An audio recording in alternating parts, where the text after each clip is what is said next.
I like the podcast style. Mm-hmm. It's freelance. It's just nice and loosey goosey. Yeah. And the brew time, is that what this is about? It's one of these, not a double entendre, but it's like one of these double meanings, because I do have a beer sometimes when we're doing this. You know, it helps to relax everybody and helps the conversation flow. But obviously my name's Bruce as well, so the brew time sort of fits those two things in. As you said, it's just people come on here and we have a chat, we have a conversation about whatever it is that's special in their life, and you know what their story is, basically. So that's all it is. Most of the time it involves bikes, but not always. Great. My life revolves around motorcycles. Yeah, not so much the racing and riding part. I'm a fabricator. I love riding. Don't get me wrong, Bruce. I love racing motorcycles. I love the art and the science of racing motorcycles. I do not race, but I've been following the local race scene for as long as I can remember, more than 30 years. And always had a bike. I love building bikes that look like race bikes that can't perform as well. They're more cosmetically beautiful, as opposed to they don't operate as well like a race bike should. They look like they're really fast, but they're not. But I love building. I love fabricating. I love tinkering. I didn't realize you were a bike builder as well, a fabricator as well. That's how I kind of got into the idea, and I'll say storytelling right now, but when I first started the idea of producing films and videos, I didn't know the value of storytelling, and I'm sure we'll get into that in a little bit. But yeah, that's what I started with. As a youngster, as far back as 10 years old, I was rebuilding old mini bikes, like the Honda 50, the Mini Trail. If you recall that bike, I know you're a bike guy, but you don't know that. But I was quite late into bikes. I didn't get into bikes till 2008, so I didn't grow up with like bikes in my family or anything. It's just something I'd always wanted to do. And as an adult at 32, I think I was, or 30 odd, no, maybe late 20s actually, I went for it and got my bike license. Good for you. Excellent. Yeah. Actually, my wife is just about to get her bike license after so many years of seeing me tinkering and riding. And she's finally decided she's retired. She's going to study for her test and maybe get her license. Yeah. How hard is it to get your bike? Like, you're in Canada, aren't you? Yeah. Toronto, Canada. Gotcha. Yep. So, I mean, I know in the States, the States might have changed things, I'm not sure, but I know it used to be incredibly easy to get your bike license in the USA. Is Canada similar, or are you more like the UK? We have, a series of modules that you have to go through. Series of modules. The first one is a written test. You have to understand the road. And with her experience driving a car, she should have no problem with signs and whatnot. Yeah. And you also have to understand the controls of the motorcycle on paper. So she will be going through some testing, understanding and explaining how the controls are. And then she's given a right to practice driving on the road. She'll be limited to no highway riding and no nighttime riding. I'll guide her through that whole process, and a speed limit of 80 kilometers per hour. That's the max she could ride. Gotcha. And then that's for 90 days. And if she feels confident, she can go for her license at that point. Wow. And, 90 days. Yeah. 3 months. That's right. Wow. Here in the UK, we have to do something called a CBT initially. There's lots of different ways you can get your full bike license in the UK, but everybody has to do a CBT first, which is compulsory basic training. So that's similar to what you said. You get shown around the controls of a bike. It's just a 125cc. You do some stuff. You spend like the morning up to lunchtime off road, not in the dirt, but round a secure area. You do cone work, you learn all the controls of the bike, all this sort of stuff. But it's a morning, and then in the afternoon, if they're happy that you're proficient enough, they'll move you and you then go out onto the road. But again, there's no motorway or anything like that. But it's a 1-day course that you have to do here, and then you can then do the modules? We have that option. That's an option to do, and she will be doing that. It's a school. I think one of the colleges locally here runs an operation over 2 days, and it's in a parking lot, and they do what you just described. Gotcha. But in Canada, we don't actually have to take that. She can go right from the 90 days right into a real test. That is, gotcha. Which I think is used to be just in an enclosed area. I'm not sure if they actually go on the road, but it's likely very similar to what you do in Europe. Gotcha. Right, so let's scoot back then, and your sort of history into the bike world. We'll cover this incredible TV show which you're on here to chat about, but let's find out a little bit more about you first. So the biking history. Yes.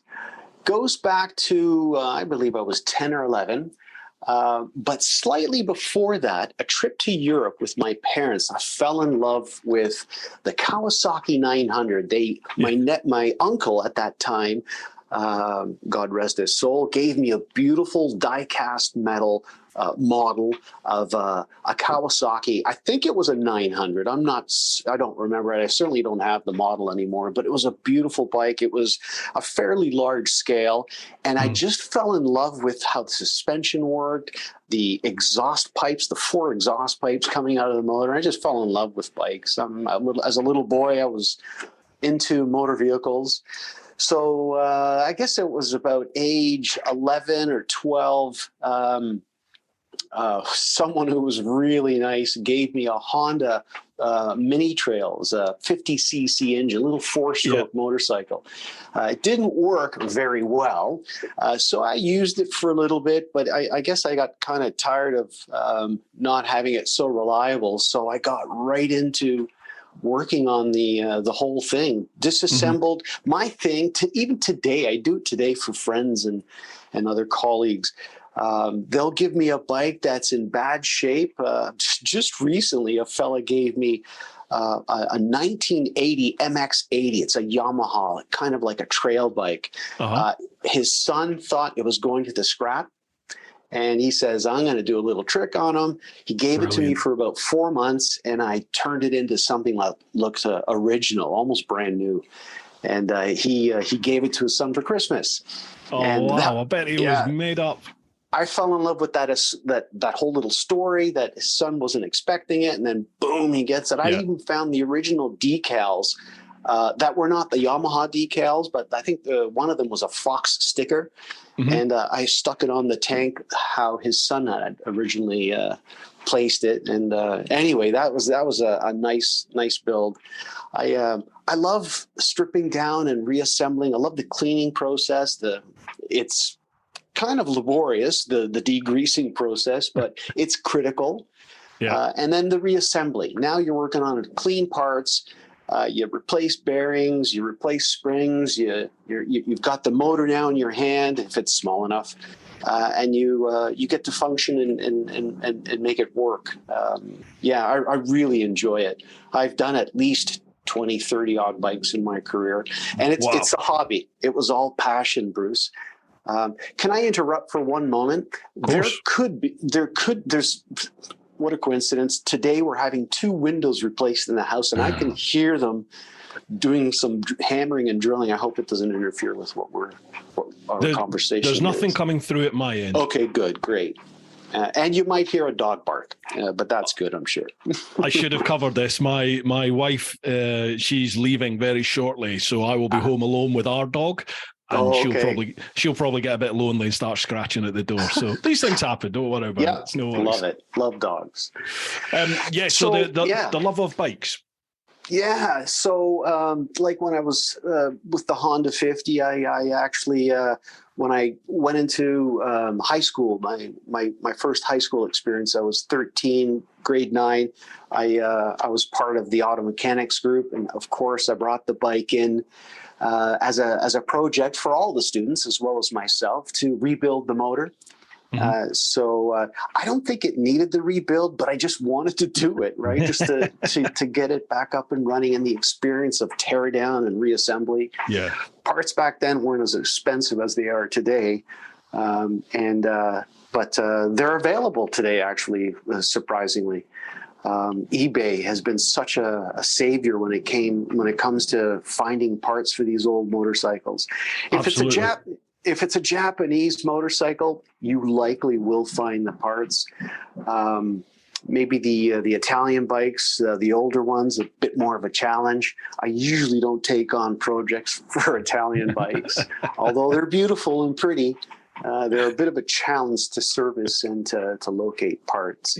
Yeah, absolutely. Yeah, I've had an experience of owning an Aprilia, and I know they're a lot better now. But when I had one, it lived up to the reputation. Looked amazing, sounded amazing, but it was a nightmare to live with. Yeah. So it evolved from there. Once the Honda Mini Trail, actually, when I left high school, when I left high school, I actually donated the bike to the school. So I'm sure it's still there.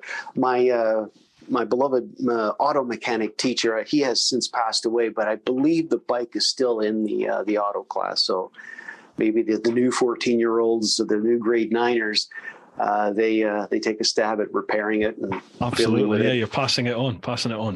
Yeah. So the next series of motorcycles, I don't think I can remember them all. Maybe I could. The next bike was a YZ100. I got into motocross. I lived very close to a ravine that was miles and miles of paths along a river. And I would make my way down there, as illegal as it was. The police weren't as effective back then. They didn't really pay too much attention. We lived on a little bit of the outskirts. It's no longer outskirts, mind you. I enjoyed my time with a few friends riding through high school years with many different kinds of motocross bikes, trail bikes. Didn't get my first road bike until I think I was about 22 or 21. And that was a neat bike. That was a 72 RD 350. It was an old 2-stroke. That was a fun machine. That's a collector now, isn't it? It certainly is. I don't have it. Yeah, I don't have it any longer, but that was a lovely machine, which really was easy to maintain because of the 2-stroke nature, right? I love 2-stroke. 2-stroke and the smell of 2-stroke is where my heart belongs. I know nothing about mechanics, but you're right. It's the smell. The smell just, doesn't it? That 2-stroke smell, you're just like, something about it. Some of the oils, there's a particular brand. Can I say brands over the... Of course you can. Say whatever you like on here. Okay, great. Klotz. Klotz makes this very cherry flavored, I think it's strawberry or cherry flavored or scented oil. So you when you're riding on a trail, you know someone's been around if you can smell the cherries or the strawberries. It's a very fruity scent in the air. Yeah. It's a really lovely smell. So went through the paces of college and owned a couple of road bikes then. Most of these bikes, Bruce, I got to tell you, I'm a fair weather rider. And I don't race. I do track days. I have done track days in the past, and it's just not in me I don't have the skill or the brain power to race in and around 20 odd guys that are just going for broke, right? They are a different breed, aren't they? Oh my God. You think you're a fairly proficient rider. You think, I'm not too bad. I can hold my own here. When you actually get on track against people who can ride a bike, it's just a different level. It's just, they're just not wired the same as us. Yeah. And I've always been intrigued by that. I've got several photographs. I used to play around with my camera back in the 80s and 90s, and I would often go to local racetracks and I would just feast on photographing the motorcycles, but certainly the riders working on their bikes. And I was never really good at sport photography, so I tried to develop that. I got some good photographs of the bikes going at speed in turns or in full flight at, say, 200 kilometers an hour. Panning is an incredible skill to have with a good camera. Maybe in my career I've caught one really good photograph at speed, but used to love going to the tracks, and I've made friends at the tracks. And yeah, my background is definitely hands-on and a creative fabrication kind of a personality that I have. I love art. I love music. I love. I play guitar, and I really enjoy it. I'm just a student of the guitar, but it's just another way to get your creative senses out. Yeah. And that kind of led me into becoming a. When I would edit my photographs, I would use Photoshop, and I became a Photoshop hack. I never took lessons on how to use Photoshop, but I became quite good, and that led me into how I love the art of filming. I discovered it late in my career. And I've rented some quality cameras. I've used today's iPhones are incredible. You would know that as well. But I used to love filming when I would go to the track, and editing was a skill set that I had to develop if I wanted to present my storytelling in video format. So let's go back to 2011 when I just built my prized motorcycle. It created an interesting network for me because I presented it at the Toronto International Motorcycle Show 2 years in a row. It won first place, and here's a guy who's a garage mechanic. Who just loves the idea of racing motorcycle, the science and art of it. And I got the help of a lot of really cool people, a lot of interesting fabricating people, and met lots of interesting people. And one of them was a retired director from a broadcast network here in Canada. And I had an idea back in, I guess it was 2000, before I started building this bike. I had an idea for an interesting reality show, and it evolved. If we had more than an hour, I'd start right from the beginning, but I'll make it short as possible. We have as long as you want, Jerry. Honestly, there are no time limits on this podcast. Oh, that's great. Because so as long as you want. I love talking about this stuff, especially when I have someone who can bend their ear. The experience is wonderful. It really is. Accomplishing any major task requires a lot of people. You can't do everything yourself, although sometimes you feel like you're doing everything yourself. I decided to put together a story and start pitching a story for a show. Back then it was a reality show. Today it's less of a reality show. It's more of a mix of a documentary, kind of, you're covering the sport. So it's sport coverage, but it's really about the people. It's storytelling. You said it at the top of our conversation. I want to find, and it's easy, I want to find compelling people, and anyone who races a bike is compelling. You said it yourself, right? I didn't know how important it is to capture story back when I first started, but it really is truly about the story. It's not about the bikes. The bikes are there. The racing is there. The event is there. But it's really getting to know the people and bending their ears and listening to them and just letting them, much like what I'm doing, just ramble on. But eventually you really get deep into what drives them, what motivates them, what makes life worth living for them, right? Absolutely. Everyone has a story, don't they? But some are better than others in conveying that story. Some you have to really dig quite hard, don't you, to get in there and discover what it is that makes them tick and ooze that out of them. Oh, you said a lot there, Bruce. The skill of forming your questions to get to the core really quick. You, as an interviewer, you have to be very patient with the interviewee, and you have to guide them. You have to let them bring out what is in their soul. And often enough, it's pretty easy when you talk about racing and motorcycles with these people. They love to do it, so you get to the point pretty damn quick. You know. So I met this director fella, a retired guy. He listened to my story. He helped me hone what I'm trying to present. And that's critical. Since day one, the title of the show has changed. It started with the idea of cafe rider, right? All super bikes are cafe riders, right? I mean, they were invented post Second World War, I believe, where these guys chopped up their Harley Davidsons, and now they didn't have anything to do, so they did the ton.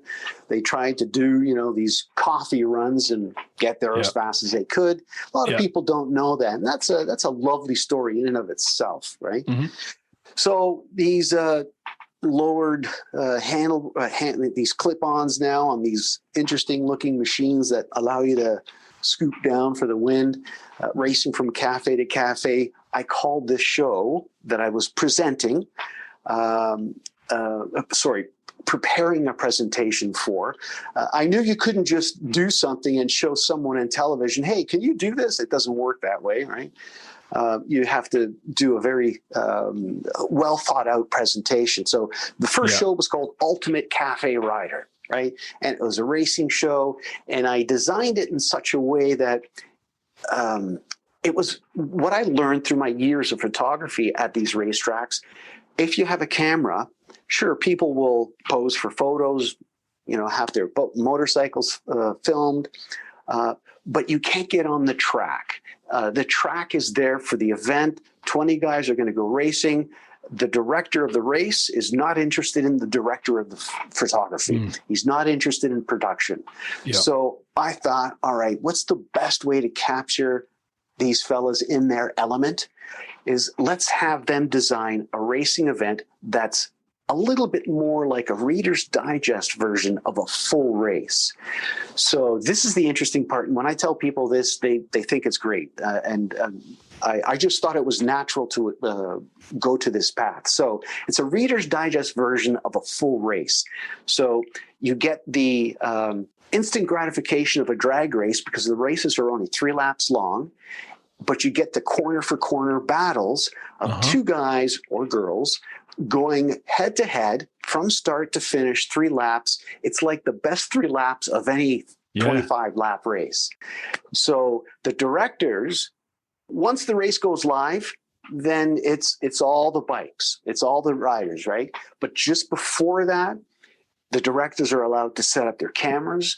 They understand what's about to happen. It's short, so if something goes wrong, you can adjust, right? Mm-hmm. You have full access because we operate the event. We have full access to the track. It's a reduced track size too. That's another important thing. That's where you kind of have to strike a balance between the director and the racers, because the racers, they want to go. They want a flat out, an 800-meter straightaway so that they can pull out all the horsepower of their 4-cylinder machines, right? So it's a happy balance. And some tracks layout, you can reconfigure them so you get the long straightaways that the riders want. The track, because it's shorter, it's always going to be a little bit more technical, not as much passing room, but the straightaways is where they can make that up. So I got the help of a lot of racers.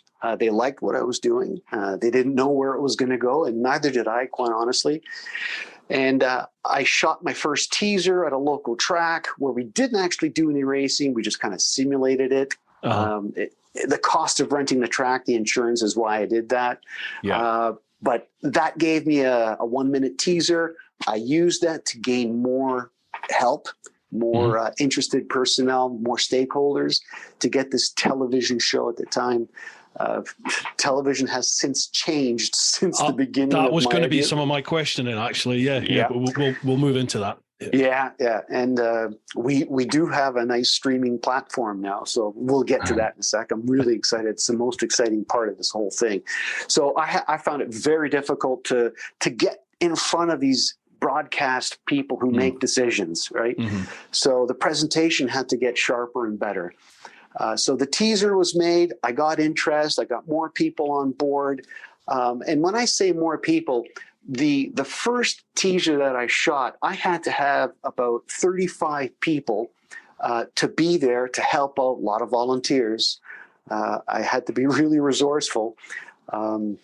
You got to rent the cameraman. You got to get the tech guy to make sure he's managing the GoPros, right? Because you need lots of GoPros for this kind of thing. Aerial drones.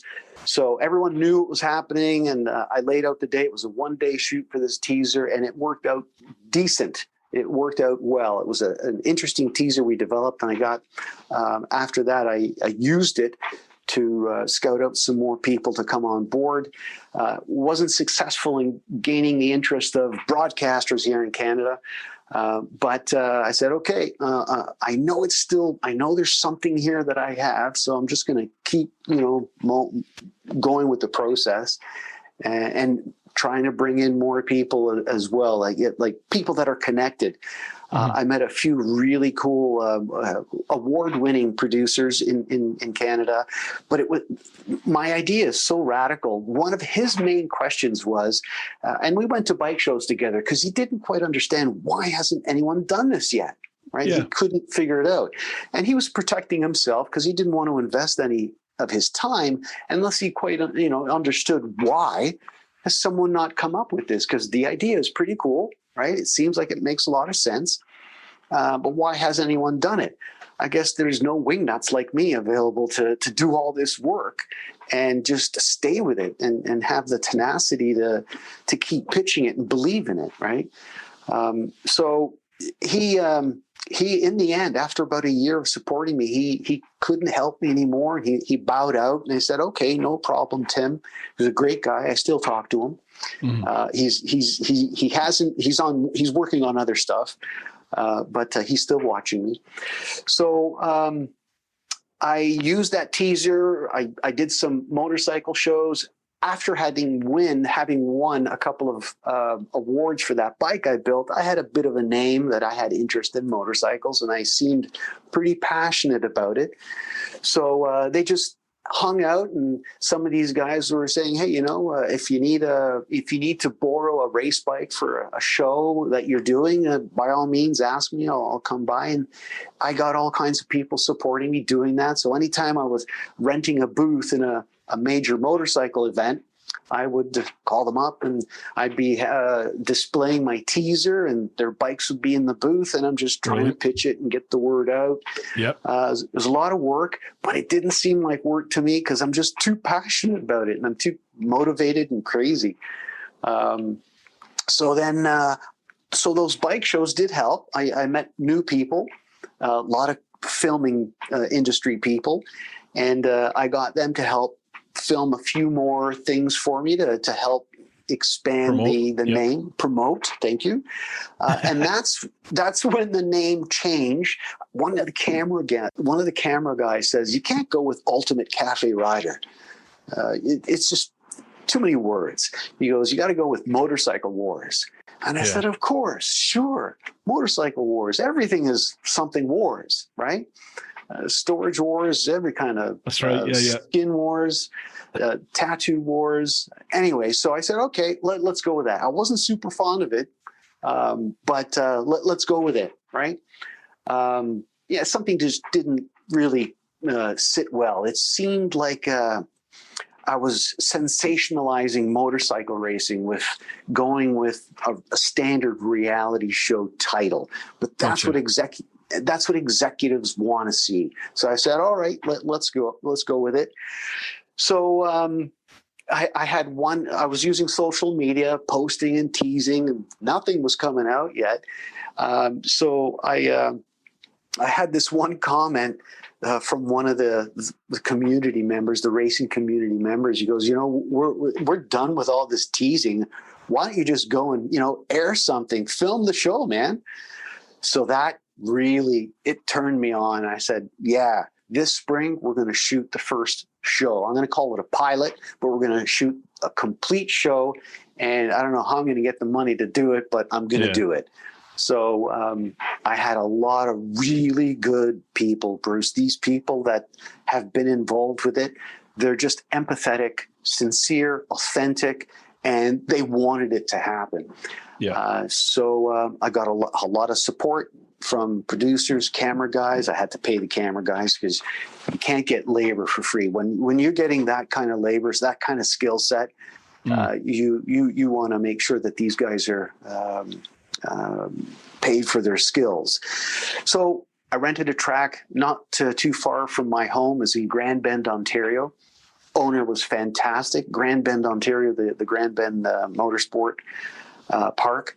And we had about 70 people on the surface of that venue that day. It was a Monday. I'll never forget it. It was a beautiful sunny day. It was perfect. Nothing went wrong. I couldn't believe it. From 7 a.m. when we got to the track, right to the end. At 4:30, this downpour, like I have never seen before. My computers were all away. The camera guys were all put away. All their stuff was away. The tents were just coming down, and it just poured. And I go, thank God. It was just held out for you. Oh my God. I get emotional just thinking about it. So that day went really well. Planned it very well. Here's where story starts to evolve. Okay. And you can see this pilot. It's actually not made public yet. I've been using the pilot. It's a 23-minute pilot. I've been using it. I actually did several cuts, and some of the cuts from that day are on YouTube right now, and they're called Motorcycle Wars. But today, and this is a title that you're familiar with, Blood, Sweat, and Gears. That's right. So the blood and sweat refers to the people, right? The gears is the motorcycle.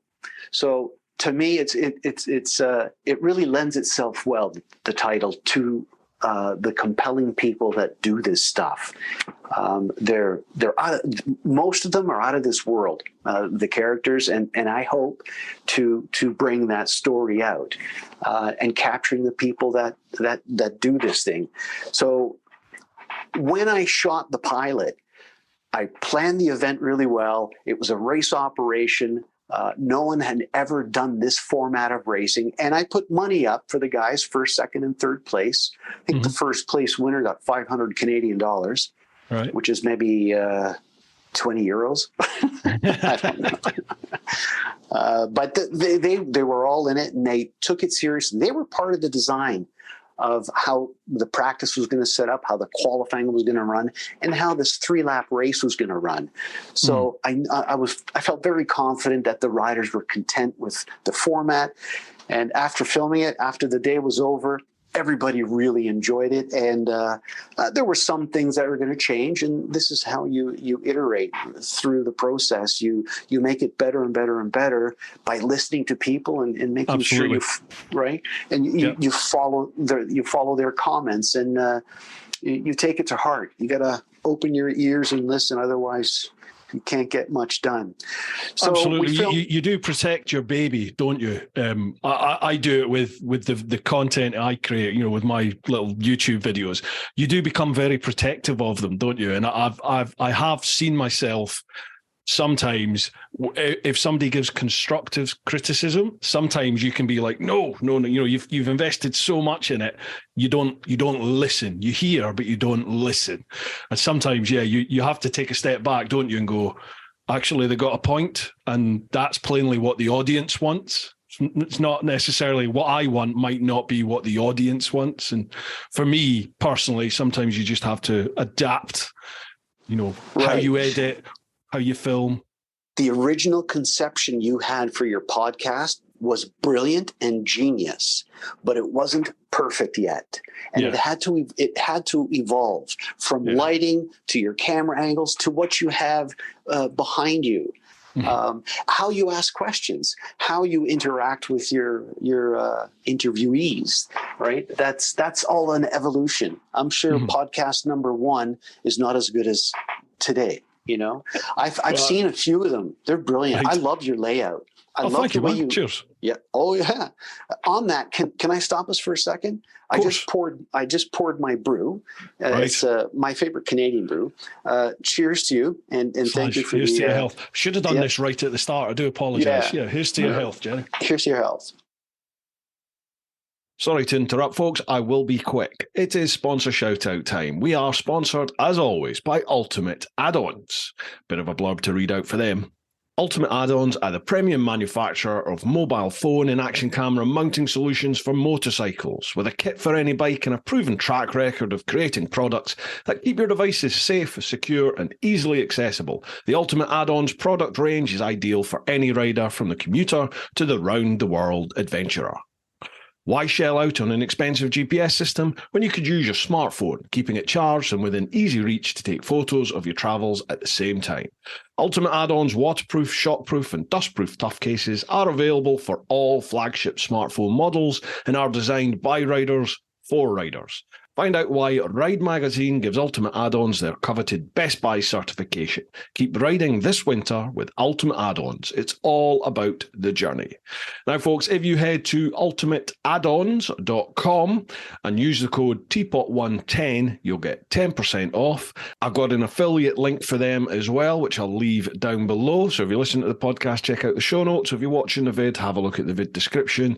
And obviously with the affiliate, I also make a slight commission off that. Costs you nothing more. So a massive thanks to Ultimate Add-ons. We are also sponsored by, as always, the Influencer Store. Influencer Store handle all my merch. You can see up there, I've got loads of hats, there's hoodies, there's all sorts of things. So if you head to TeapotOne.com, head to the shop, you can check out all the merchandise, and that is all handled by the folks over at the Influencer Store.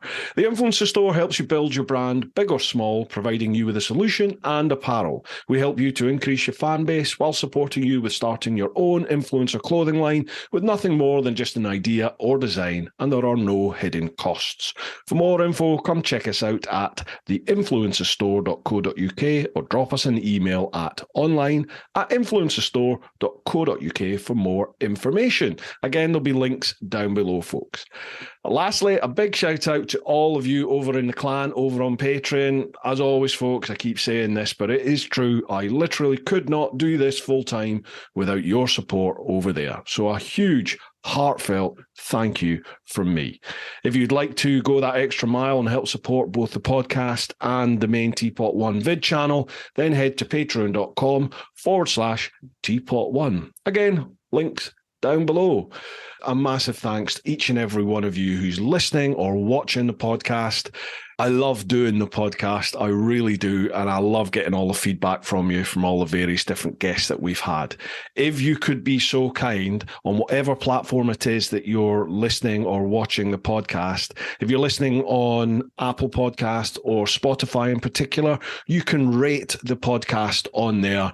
Obviously, a 5-star rating goes a long way to help boost the podcast up through the ranks. And if you're watching the video, just give it a like, give it a comment, and both video and audio, if you share that with everyone that you think might be interested, that would be a massive help.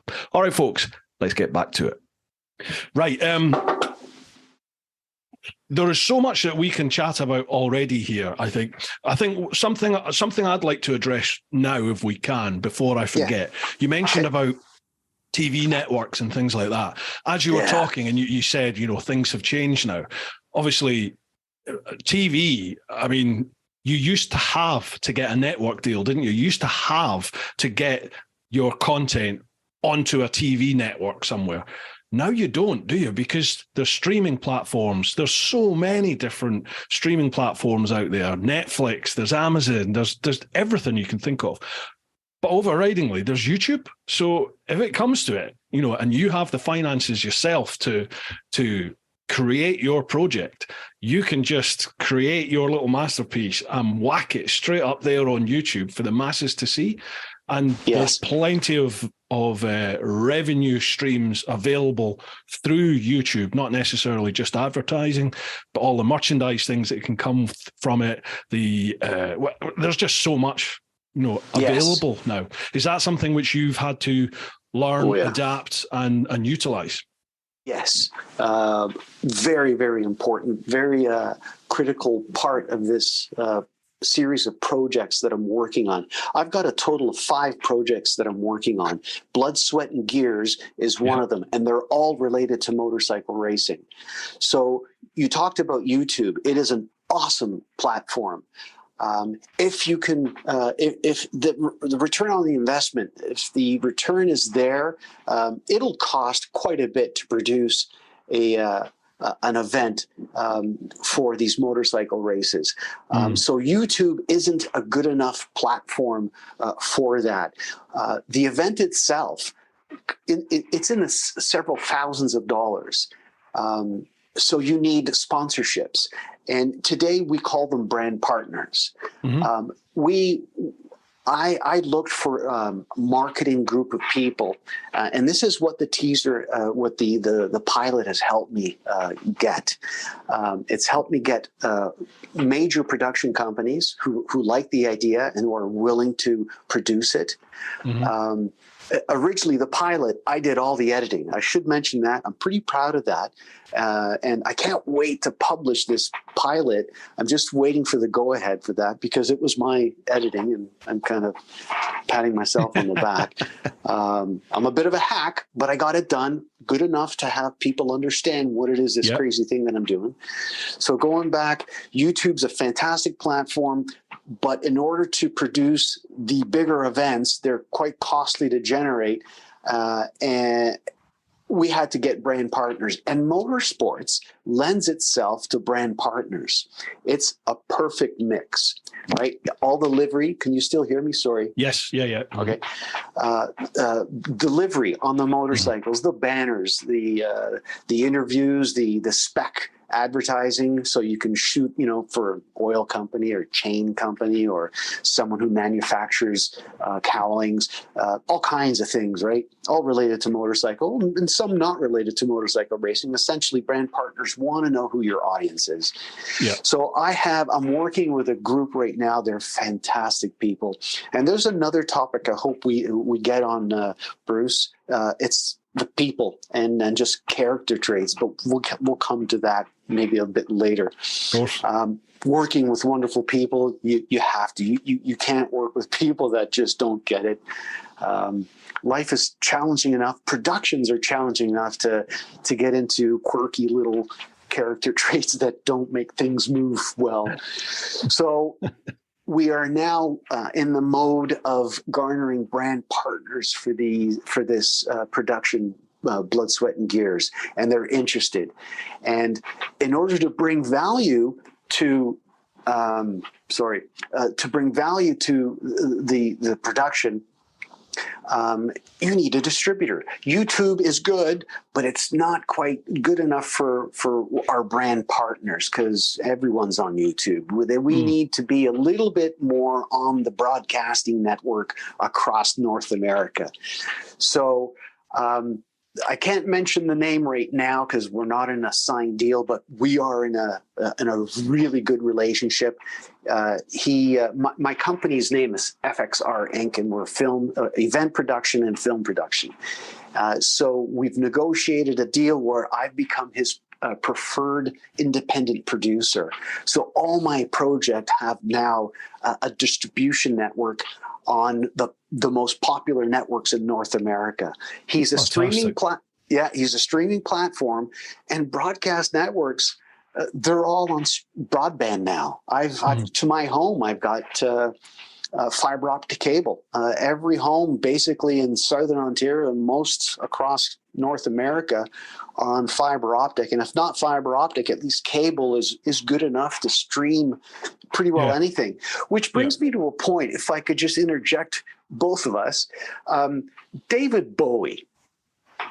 Right. David Bowie said something 25, 30 years ago, and I'm not sure if it was an award that he was receiving, but he had just finished playing. He accepted an award, and he closed out his speech, his acceptance speech, with this really interesting comment that I recognized was important, but was surprised that he had this insight. But he yelled out to the crowd, encourage your lawmakers to get broadband to everybody, right? I'm paraphrasing, right? Mm-hmm. He saw the value of broadband. YouTube was at its infancy stages, I'm sure, back then. This is like 30 years. Correct me if I'm wrong. Don't yell at me if I'm wrong. But he made a statement, and this is David Bowie, right? He must have been a genius, right? So he must have understood that we're all going to be in this position today. We need fiber optic cable to everyone's home, and it makes information accessible to so many more people. And yeah, television is what? What's TV? Is it? Can we call it TV anymore?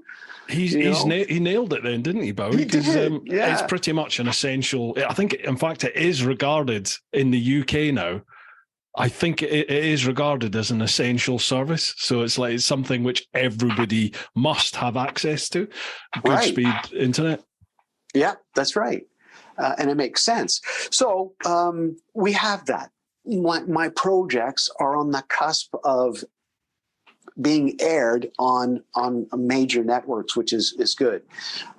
So I'm very proud of that. That wasn't my doing.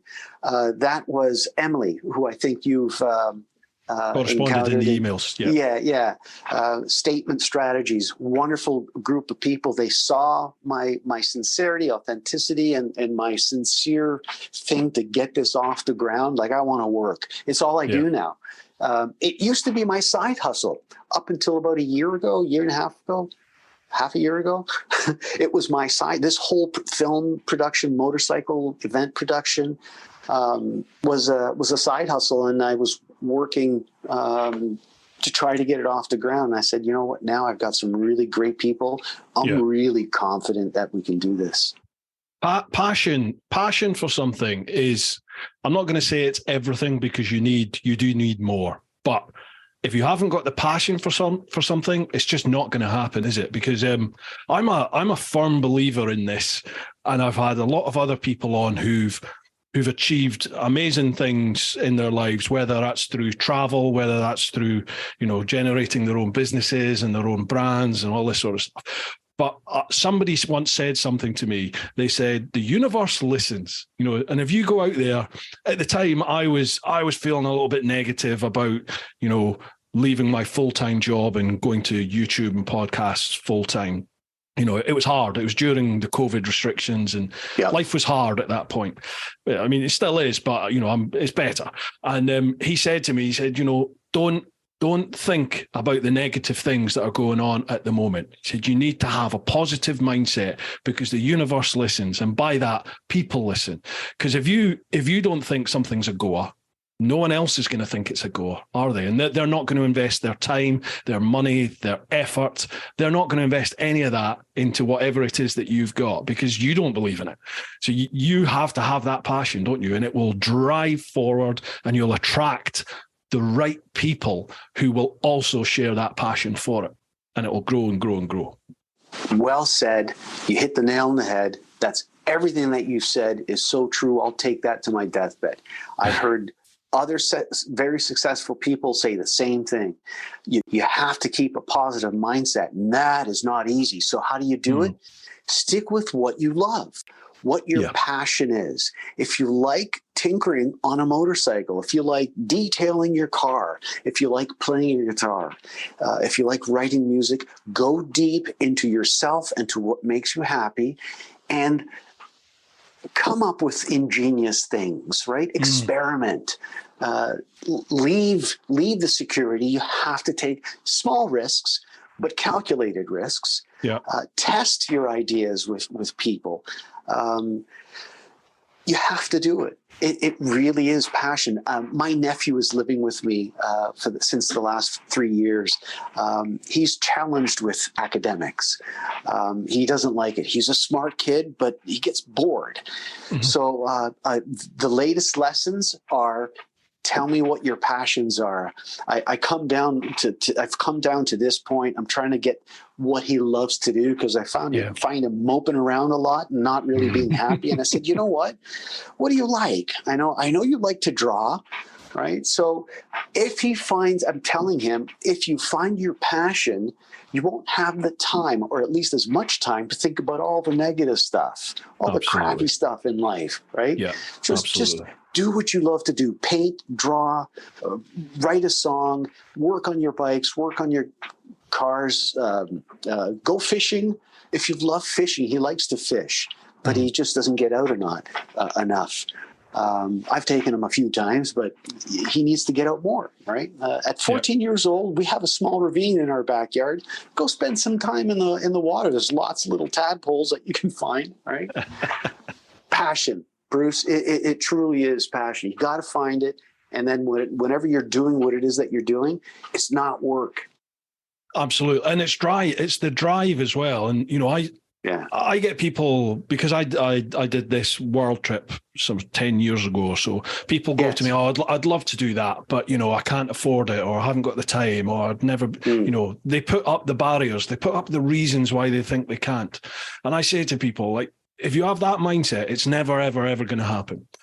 And it's not the be all and end all of just going, right, I'm going to do this. That isn't everything, is it? It's that, okay, you got to focus, you got to have the passion. This is going to happen. I am going to make this happen. But you will come up against roadblocks. You will have many, many, many failures along the way. But I think the difference between those who do achieve, who do attain, and those who don't, and there's far many who don't, is because when they hit that first roadblock, or they hit that first challenge, or what they see as a failure, they give up. Yeah. And that's the only difference, isn't it? You have to keep going. Yeah. Keep chipping away, adapt your plan, change the route, whatever it is, the strategy. Just focus on the end game and work out the route in between. Yeah. I just finished telling one of my nephews that you got to focus on the end game. Mm-hmm. If you know where you want to go, right? If you see the path, right? I mean, figuratively, you see the path. When you come up to roadblocks, you have to find ways around it. Become resourceful, right? Absolutely. Find solutions. Some of those solutions are super challenging. My biggest problem wasn't so much getting the network. It was finding the brand partners to convince them to get on the call. You got to call hundreds of businesses to say, would you like to support? Do you find value in what it is that I'm doing? Is this of any value in helping do what you do, sell your service, sell your products? You need to get people that get on the phone and do that and pitch the show, offer value. Sometimes $1,000 worth of value you got to trade. Sometimes you're looking for $30,000 worth of exchange of value. That's when a business is going to fork out money, you have to tell them what's going on, how you're going to do it, and you have to build relationships. And this is when you come into the idea of people being face to face with them. You can't earn someone's trust unless you experience enough of life with them.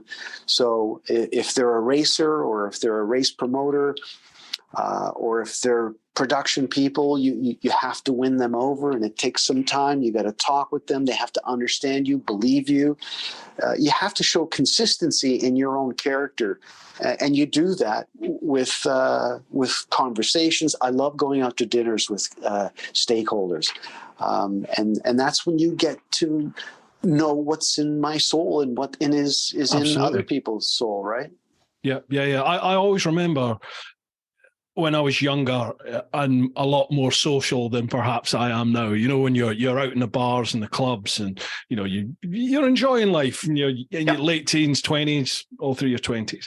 And I remember the real friendships at that stage, they were solidified when you were out, when you went out and you had some beers and you really got to know that person. As you get older, as you said, you're going for dinner with people, aren't you? You're spending time with people and, discovering who they are as a person outside of that business connection that you initially had.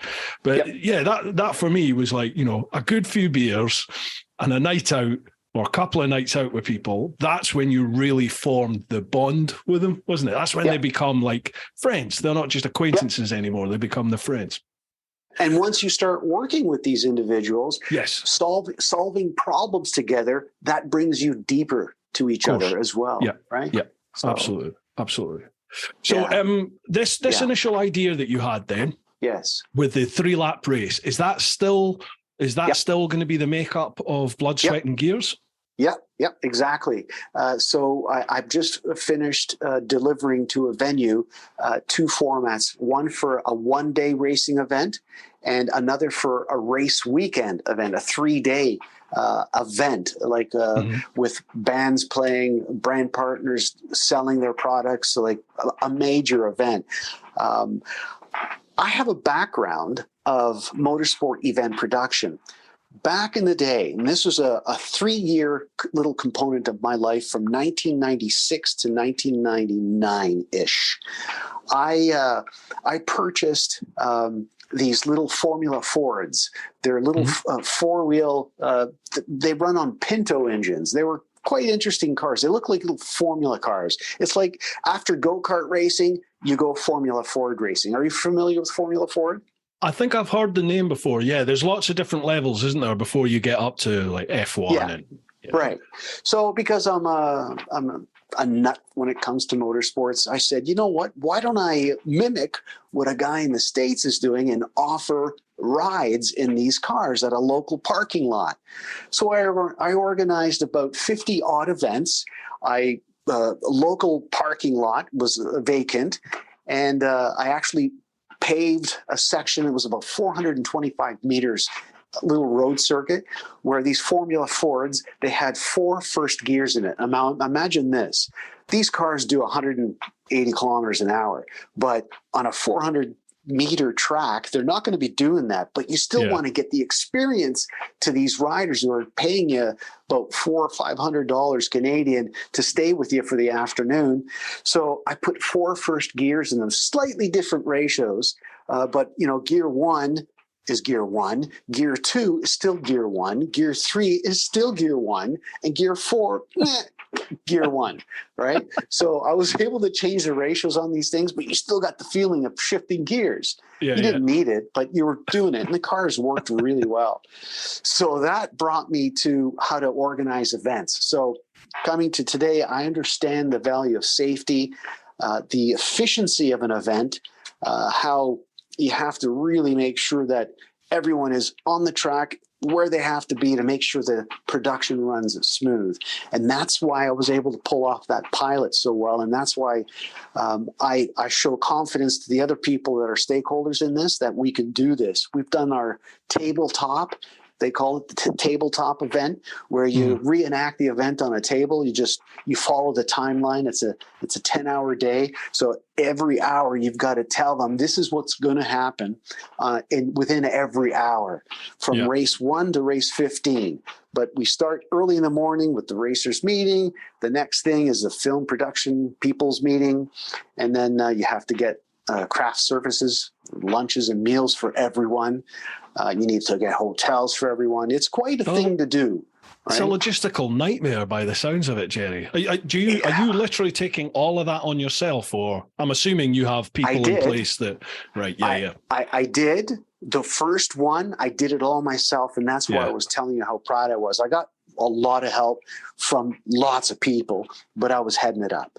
Can I ask? Yes. Can I ask something? How hard did you find relinquishing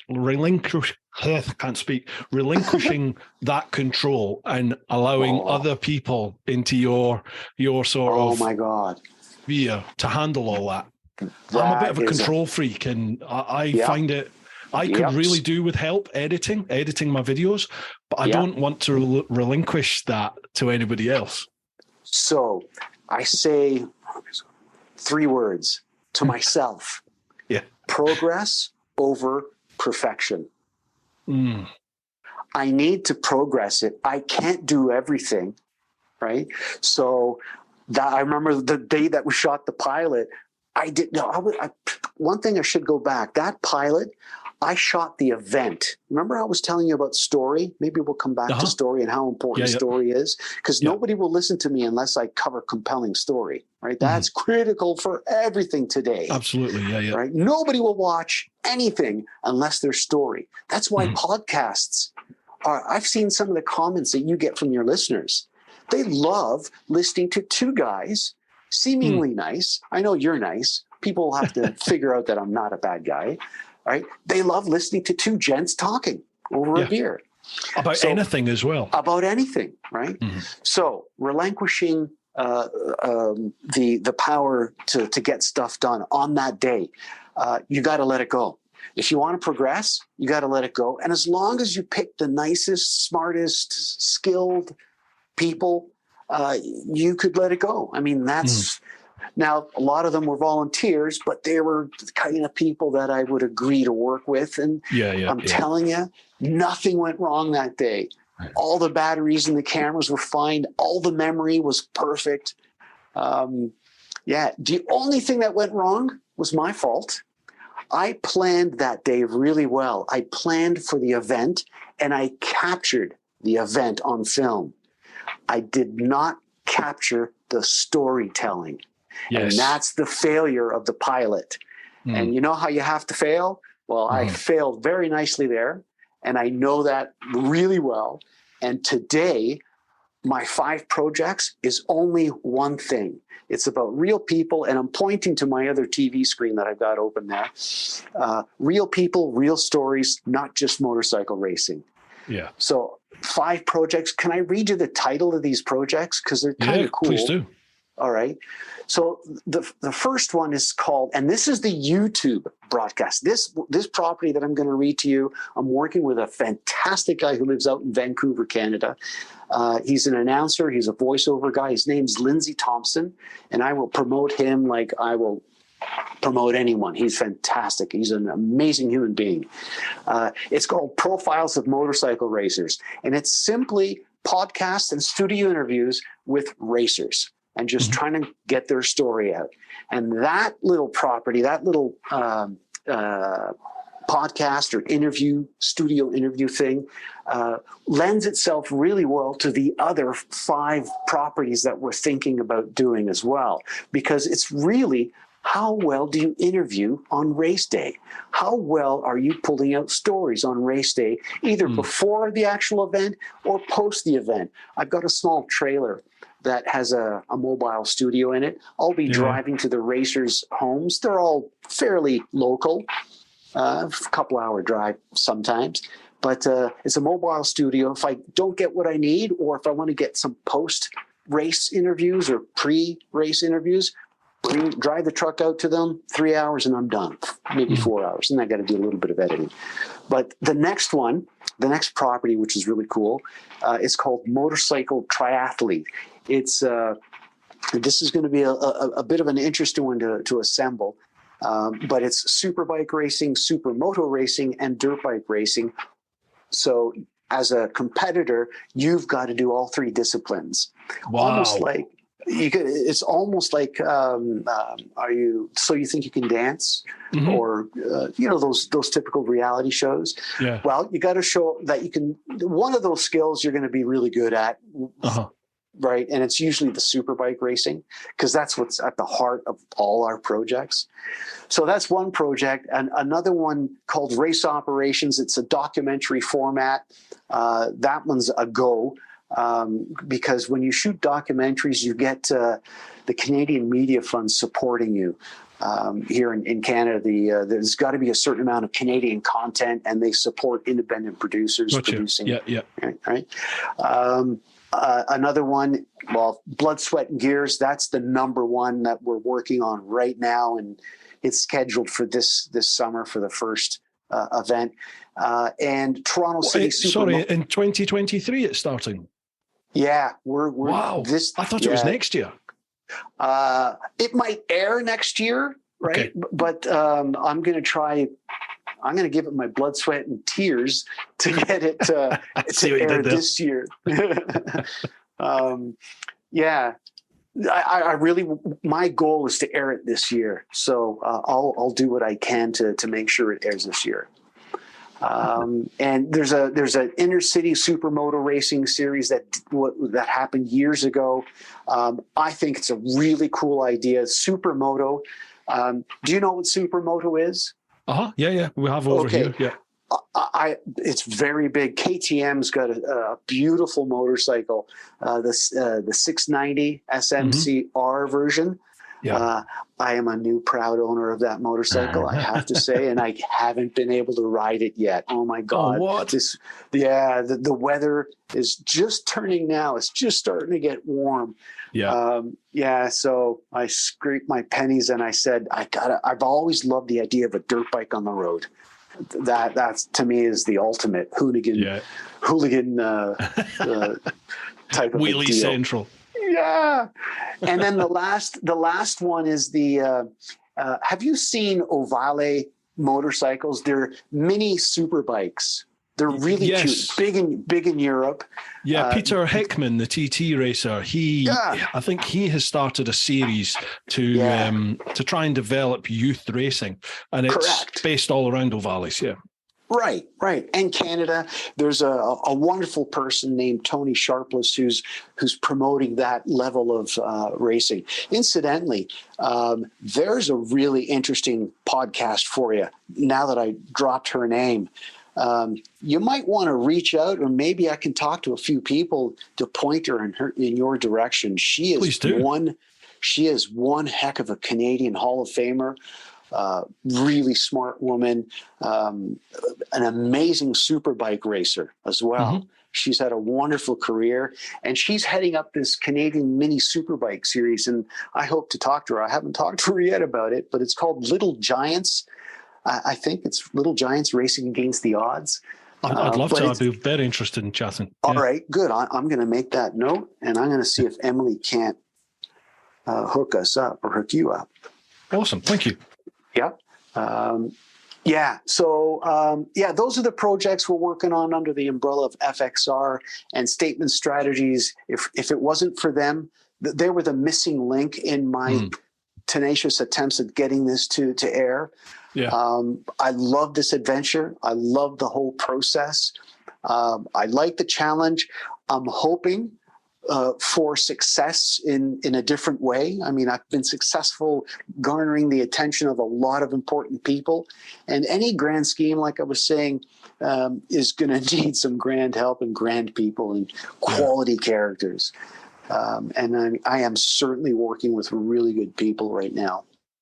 So the format of the show, I know in the initial sort of blurb, which I read, it was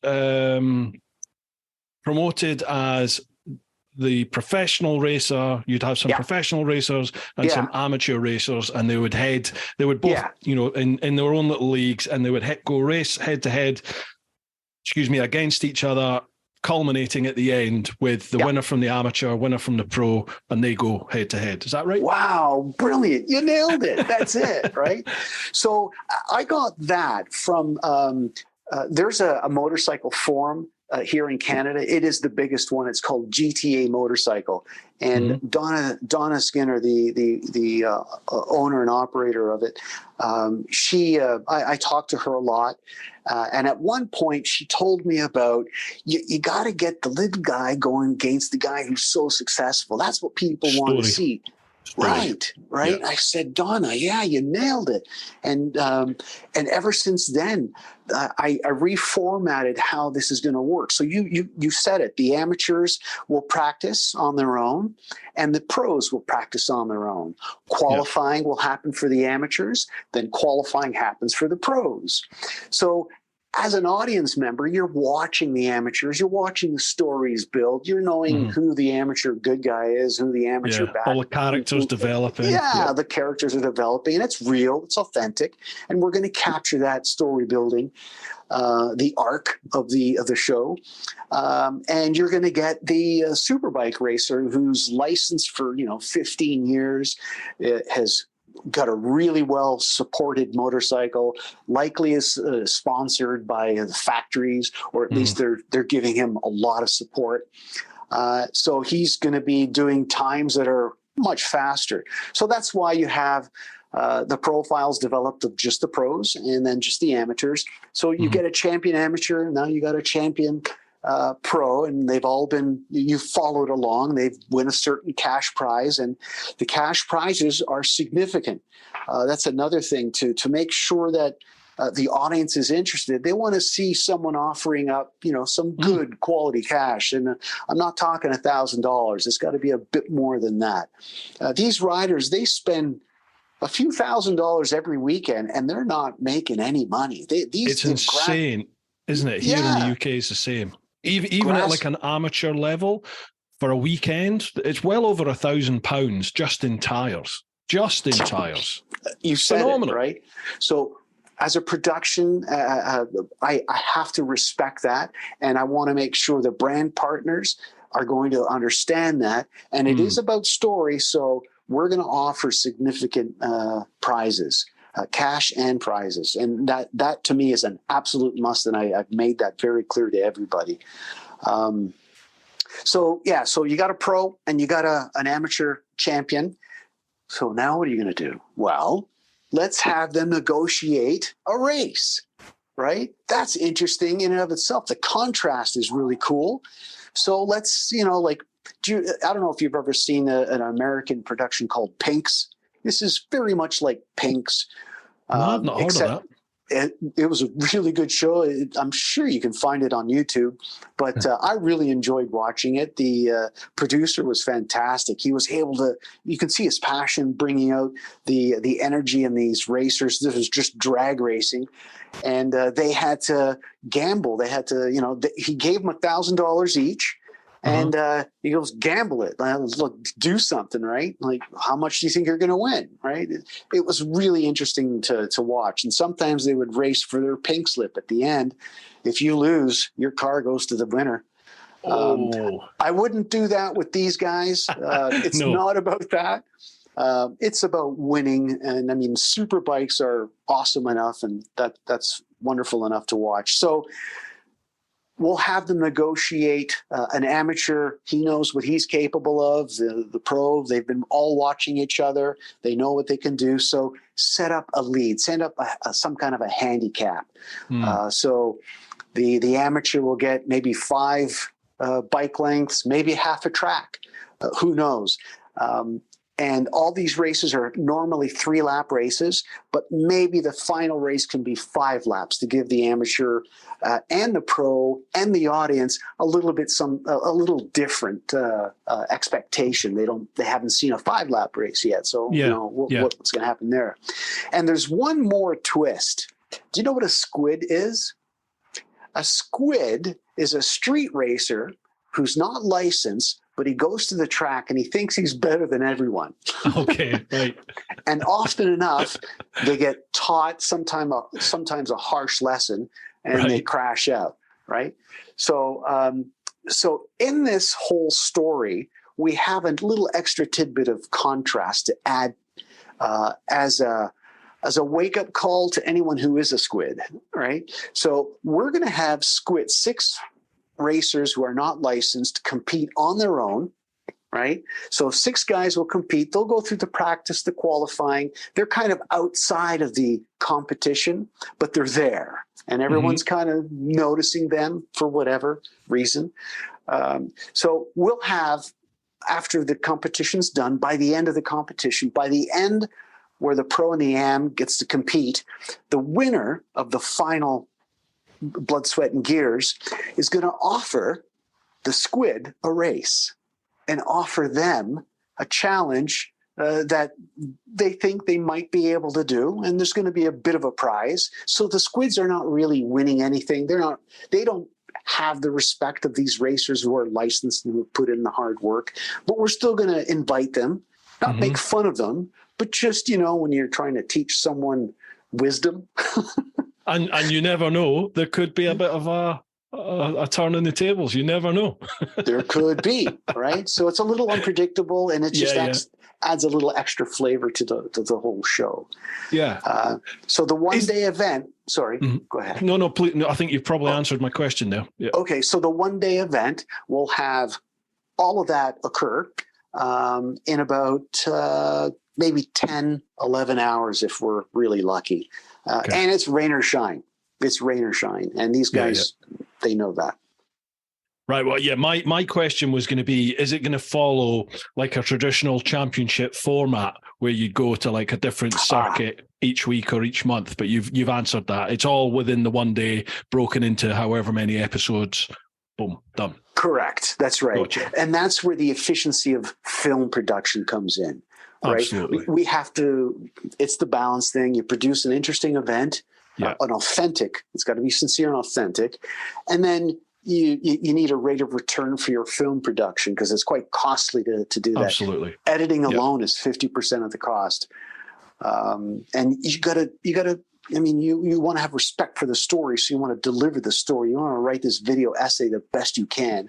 So it takes $100 an hour to do that. Yeah. So is this open to purely North American riders and racers, or are you going to open this out worldwide? And how do you get involved? Wow. Yeah. Emily, the Statement Strategies is worldwide. They have offices in the States and in Europe. Okay. So once they've packaged what we're doing here, this property, once we've packaged this property, it's a mobile production. We can do 1 day and 3 day events anywhere. So yes, we're going to go to other tracks. It'll take a plan. But I know that the head of Statement, Matthew, awesome guy, he's already thinking States. Canada's a wonderful place. It's where we live. It's great Canadian content. But we will invite riders from anywhere in the world. We have riders that are interested from the UK. We have riders that are interested from Australia. That's a bit of a trek. But if we can, if it garners a lot of interest, we'll have the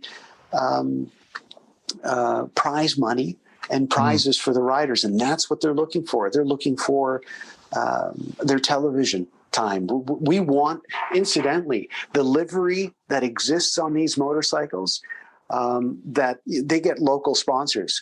We're inviting their livery on their motorcycles to get the airtime that they think they can offer their people. So if whatever it takes for them to get more money or more support from their sponsors, tell them that you're going to be aired on this show, and hopefully it'll work for them too. Have you heard of another British podcast called Chasing the Racing?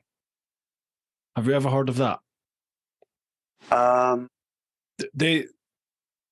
They are probably the biggest like racing podcast, certainly in the UK. I don't think I have. I've done a podcast. It wasn't Chasing Racing. I would have remembered if I had done the podcast. It was Chasing something else, but Chasing the Racing, I don't think I have.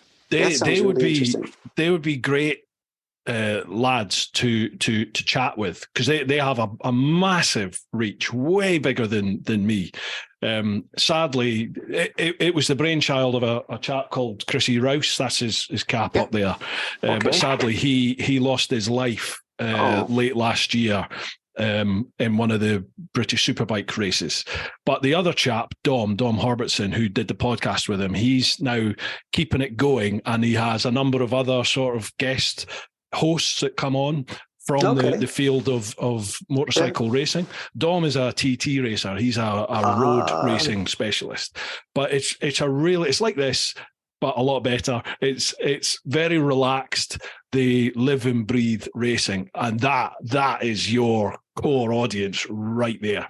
So I'll try and put you in touch with Dom and the team, actually. And if you could get on there, that would be fantastic exposure for the UK racing market for sure. Sure. If I could, now that you mentioned these people in the real, I'm going to call it real racing, because mine, I had to be very careful in the beginning. I don't want to sensationalize what they do. What I want to do is with authentic support. I want to help support local racing. I want to help people who don't know what racing is. I want to air my products, my properties in such a way that it garners interest from people who normally don't have interest in racing. So we call those indifferent people who are passing by the channels, or they surf the tube, the YouTube for interesting stuff, and they pass over motorcycle racing that they normally wouldn't watch, but for some reason the storytelling is what keeps them viewing what we're trying to do. So it's very important for me to communicate to the racing community that I respect what they do, and I want to uphold the essence, the theos of what they do, right? I want to make sure that whatever it is that I air, it's not sensationalizing, it's not diminishing what racing really is. And it's about the people's passion in doing what they're doing. So that's why I had to make sure whatever it is that I did, the racing itself, the race event, the operation of the race had to be what the racers wanted. It can't be it can't be unauthentic. For example, if I was to take bikes on a parking lot and race bikes there, that just wouldn't make any sense. You couldn't do this in a parking lot. It would be really cheap. It would be really inexpensive for a producer to do that, but you wouldn't capture the essence of what they're doing. No, right? Not at all. Not at all. So when I speak to people like your friends there and like the racing community, it's really important that I make sure that I communicate that I'm not trying to produce something that changes the essence of what racing is really all about. Gotcha. This is like an all-star event, if you will, right? We're doing this so that we can help market, and it's expensive to shoot. So let's make it work efficiently for the directors and producers. And at the same time, let's produce something that will interest more people to watch your grassroots racers and attend the local racetracks. That's one of the critical steps. Man, I am excited to see this. I really am. Like, I think what you're conveying there about the story behind everything that's there, the racers, there's so many different stories that you can convey, isn't there? There's the racers themselves, there's the pit crews that are all there, there's the brands that are involved, there's the marshals that are going to have to be out in circuit, there's the race control, there's you and your directorial team, the production team that are all putting it together. There's so many different sort of human aspects and human stories that can all be pieced together to create a really entertaining package. If you assemble a group of passionate people, passionate people have gone deep into something they love. Yeah. And guess what? They can tell that story. You've gone deep in what you do, right? I haven't talked to you about how you've technically pulled off a beautiful looking screen, right? I mean, it looks fantastic. The lighting you use is really, really good. Right? My wife will be laughing because I painted all these walls, but I'm not good at detail. So the cutting in when you paint, I'm terrible at. So if you were to take the camera up and look between the grey and the white, it's all overlapping. It looks terrible. She's just like, you can't put that on camera. And I was like, no one will see. I was like, no one will see the finite details. All people will see is that border. That's it. They're not going to see all. It looks good. Thank you. Cheers. Bruce, no, and the crown molding looks ideal. It looks really good. Cheers. Thank you. Yeah. Right, and, Jerry, we have questions to get through here. We've just been having a gas ourselves. Do you have time to go through some questions? 100%.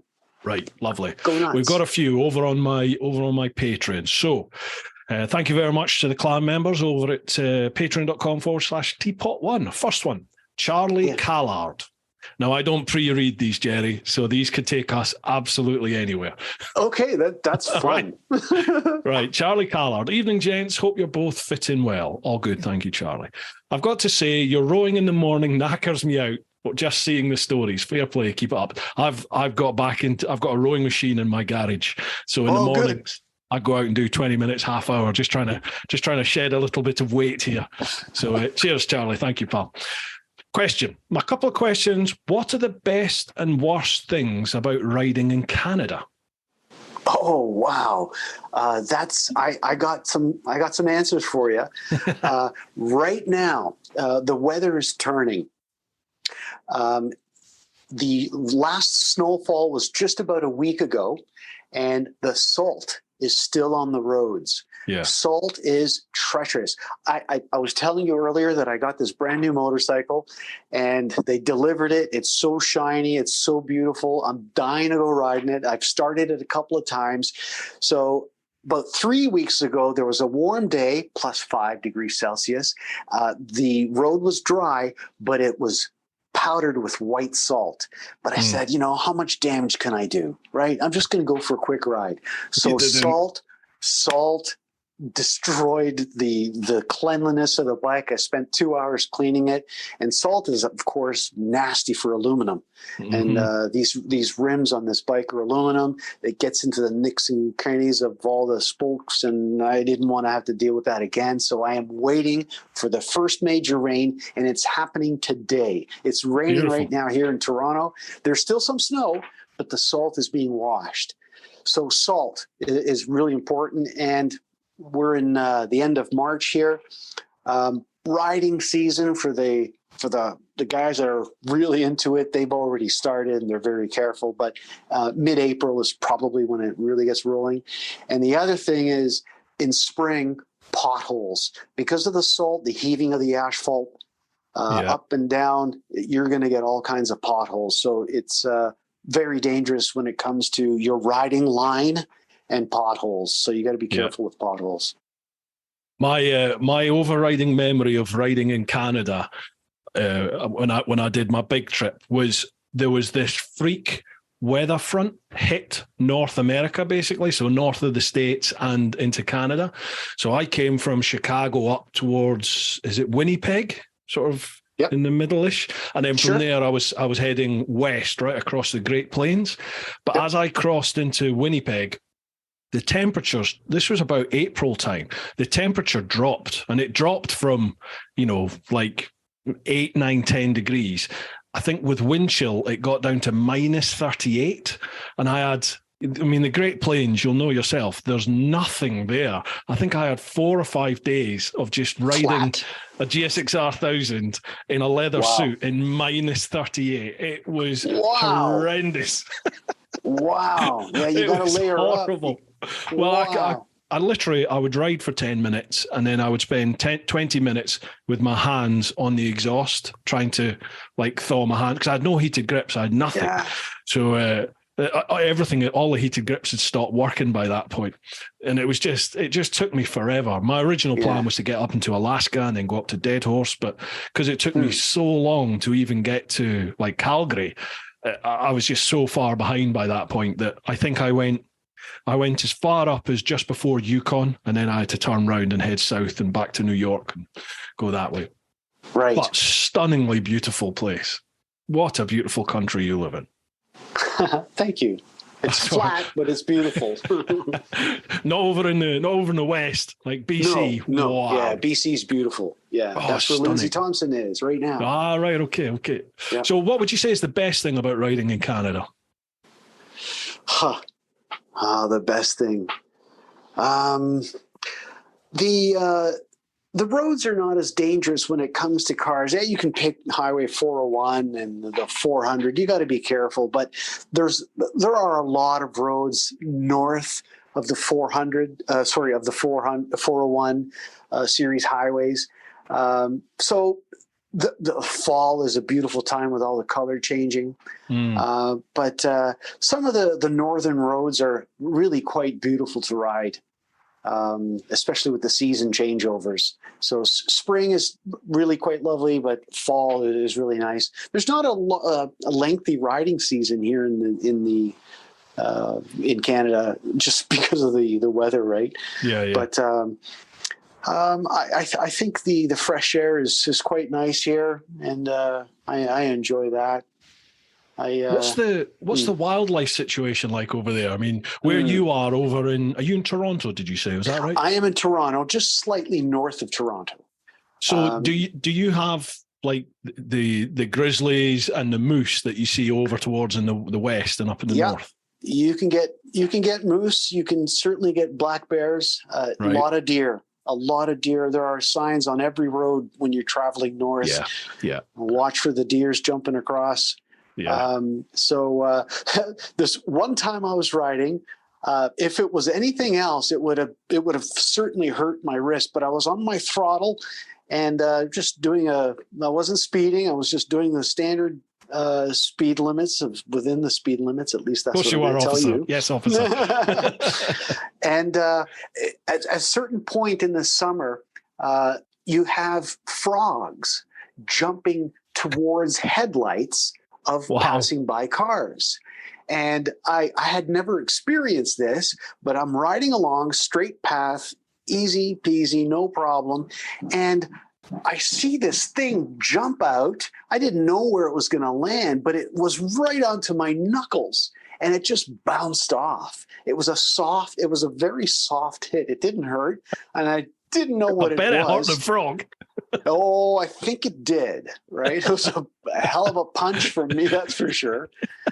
So I've had frogs jump out at me, never a deer, but you got to be careful. Yeah, we get a lot of deer here in the UK. They're everywhere now, deer. I actually had, I was down in Romania last year and I was riding the Transvagarisen highway over there. It's a beautiful, amazing, stunning military road from, I think it was built in the 60s or 70s. And it's just a stunning stretch of road, 70, 80 miles long. Well, I was working my way up towards the mountains and I came across a whole load of bear at the side of the road, like proper brown bear, like female mum brown bears with all the little cubs.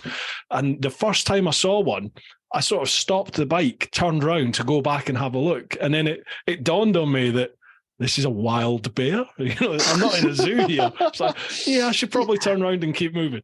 But it was amazing to see these beautiful, huge creatures out in the wild. I'm just glad the bike didn't break down.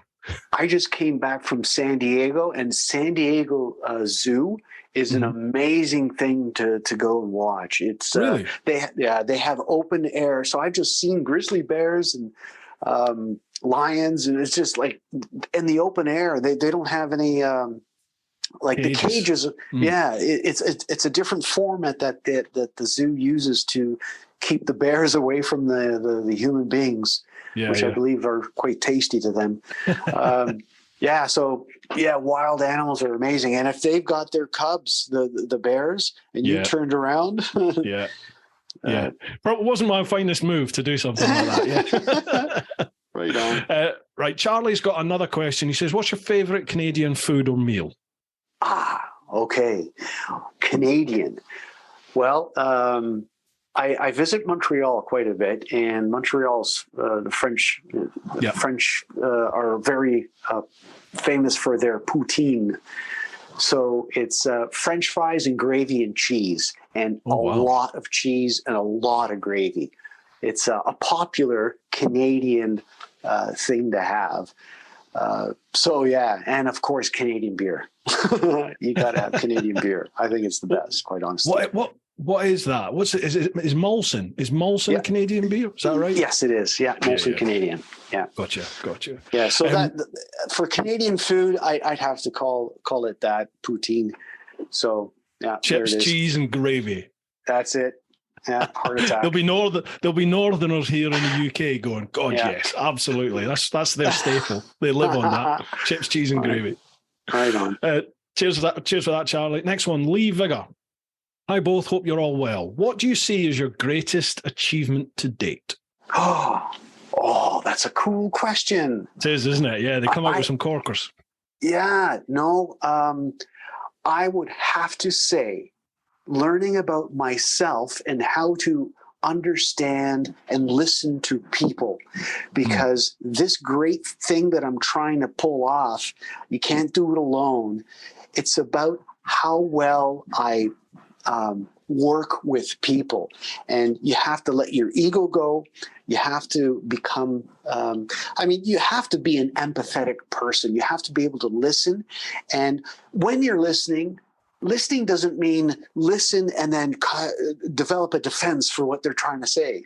You have to listen and then regurgitate in your mind what they're saying and spell it out for them. So this is what you're saying. Correct me if I'm wrong. So if you're going to tell me something, try to teach me something, I'll listen and then I'll repeat it in my words. So I think one of the greatest things I've learned is the importance of the connection between people that you're working with. And in life in general, you want people that are not toxic, right? You want to work with people that are happy. You want to make sure that you make people happy. 100%. Passive aggression is not in me. I don't know how to do it. I'm not a sarcastic guy. Mind you, sarcasm is very funny. I have most of my friends that I'm not working with on these projects. They're very funny people, and they use sarcasm. You got to be able to take that hit. I think. So you got to be able to laugh at yourself, haven't you? Oh yeah, you really do. You can't take yourself too seriously. You got to know we're all flawed, and have fun. You got to have fun. Definitely. You mentioned something there initially when you were talking about listening to what people are saying, and it made me think about sort of a fault I see in myself quite a lot. In that, my medium is YouTube. That's where my video, all my videos are done up on YouTube now, and I interact and engage with my audience via the comments most of the time. I've built up a nice little community who through my Patreon and stuff, we go away and we do ride outs together. People come on tours with me. But there's also a lot of people I've never actually met face to face, but I just know the usernames. And it's something that has really struck home with me, in that you can take the written word in so many different ways. It's so different to having like a face-to-face conversation like this, even like this via video calls. The written word, it can be interpreted totally differently depending on how you're feeling at the time, on your state of mind at that time, all manner of different things, can't it? So I'll get comments from people, and sometimes I think, oh, you cheeky bugger. It's like, you take it personally. Are you having a dig at me? But then once you have a little bit of to and fro with somebody, and as you said, you engage with them to try and understand what it is that they're saying rather than what you think that they're saying. Right. A lot of the time you can ascertain that, actually, they're not having a dig. They've got a perfectly valid point, and you have to adapt to it, don't you? Yes. But I do find social media, when you said it was that was what it was, when you mentioned like the toxic nature sometimes, and social media can be incredibly toxic. But on the flip side, it can be such an amazing tool to bring people together, to broaden people's horizons and expose them to different countries, different religions and cultures, and just different ways of life, and different lines of thinking that different people can have. But it's a delicate balance, because it can be used for bad and it can be used for good. And you can get it wrong. Yeah, that was a great question. Lee also says, what's at the top of your bucket list? Top of my bucket list? What I must complete? Yep. Well, right now, I think I know what it is. Yeah, the top is getting this thing off the ground and aired and having people like it. Right?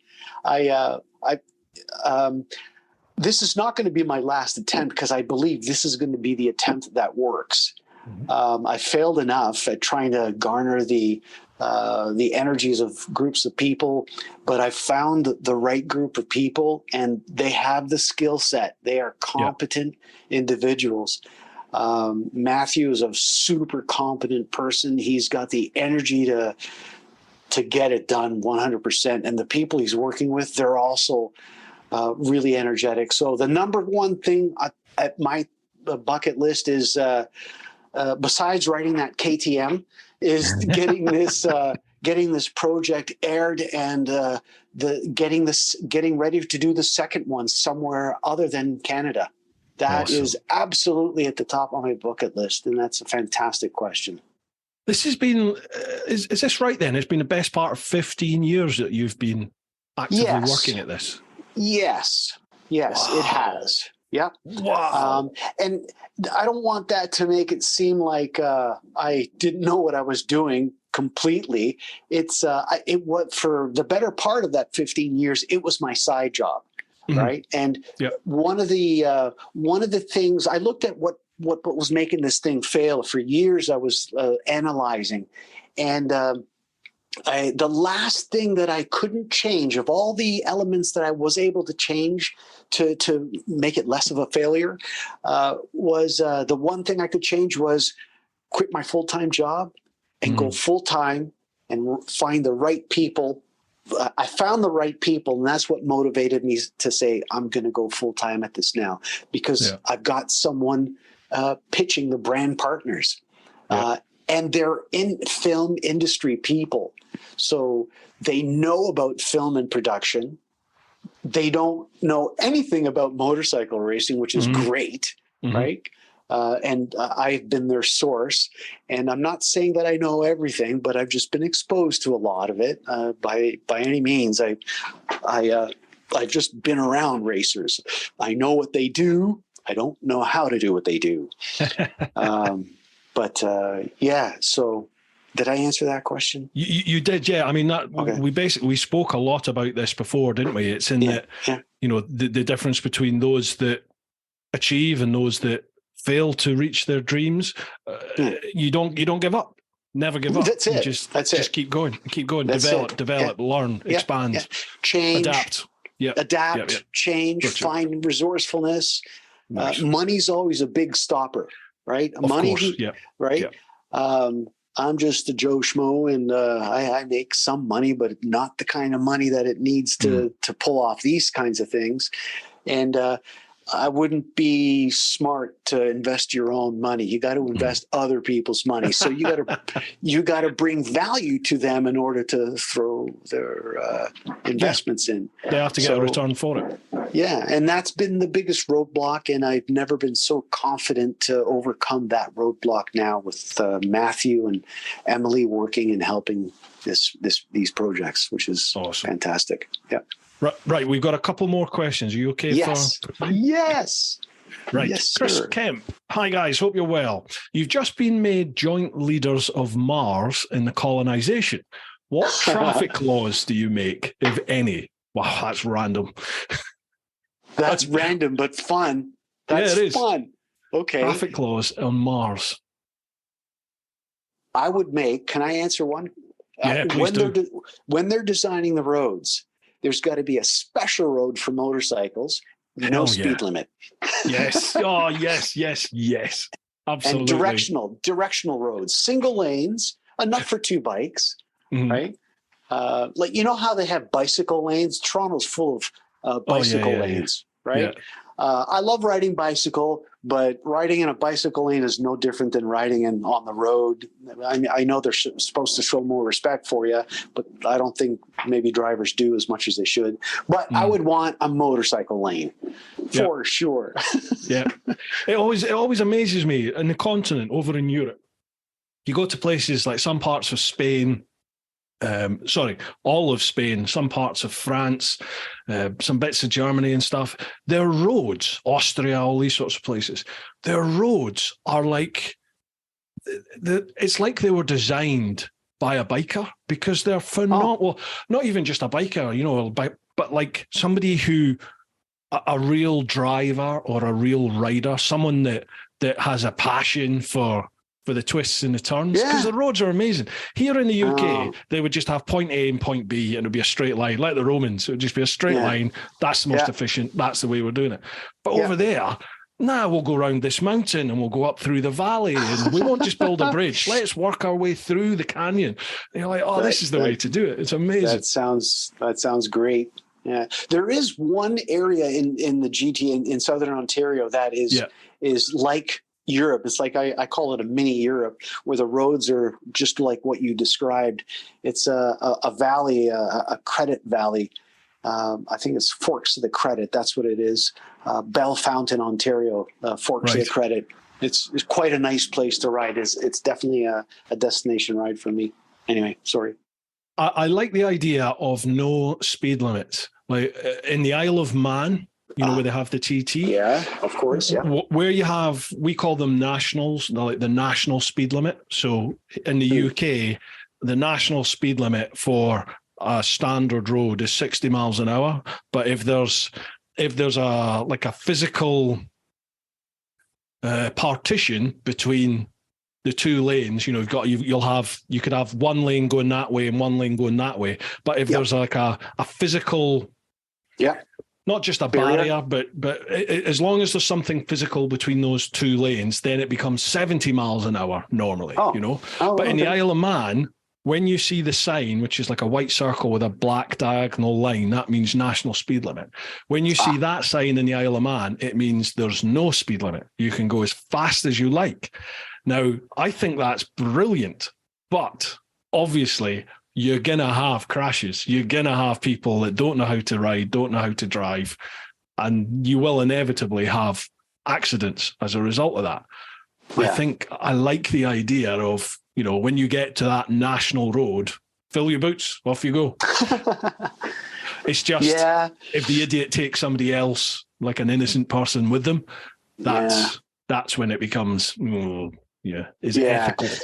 It's there's a portion of drivers, I think you said the word, that are idiots. Yep, totally.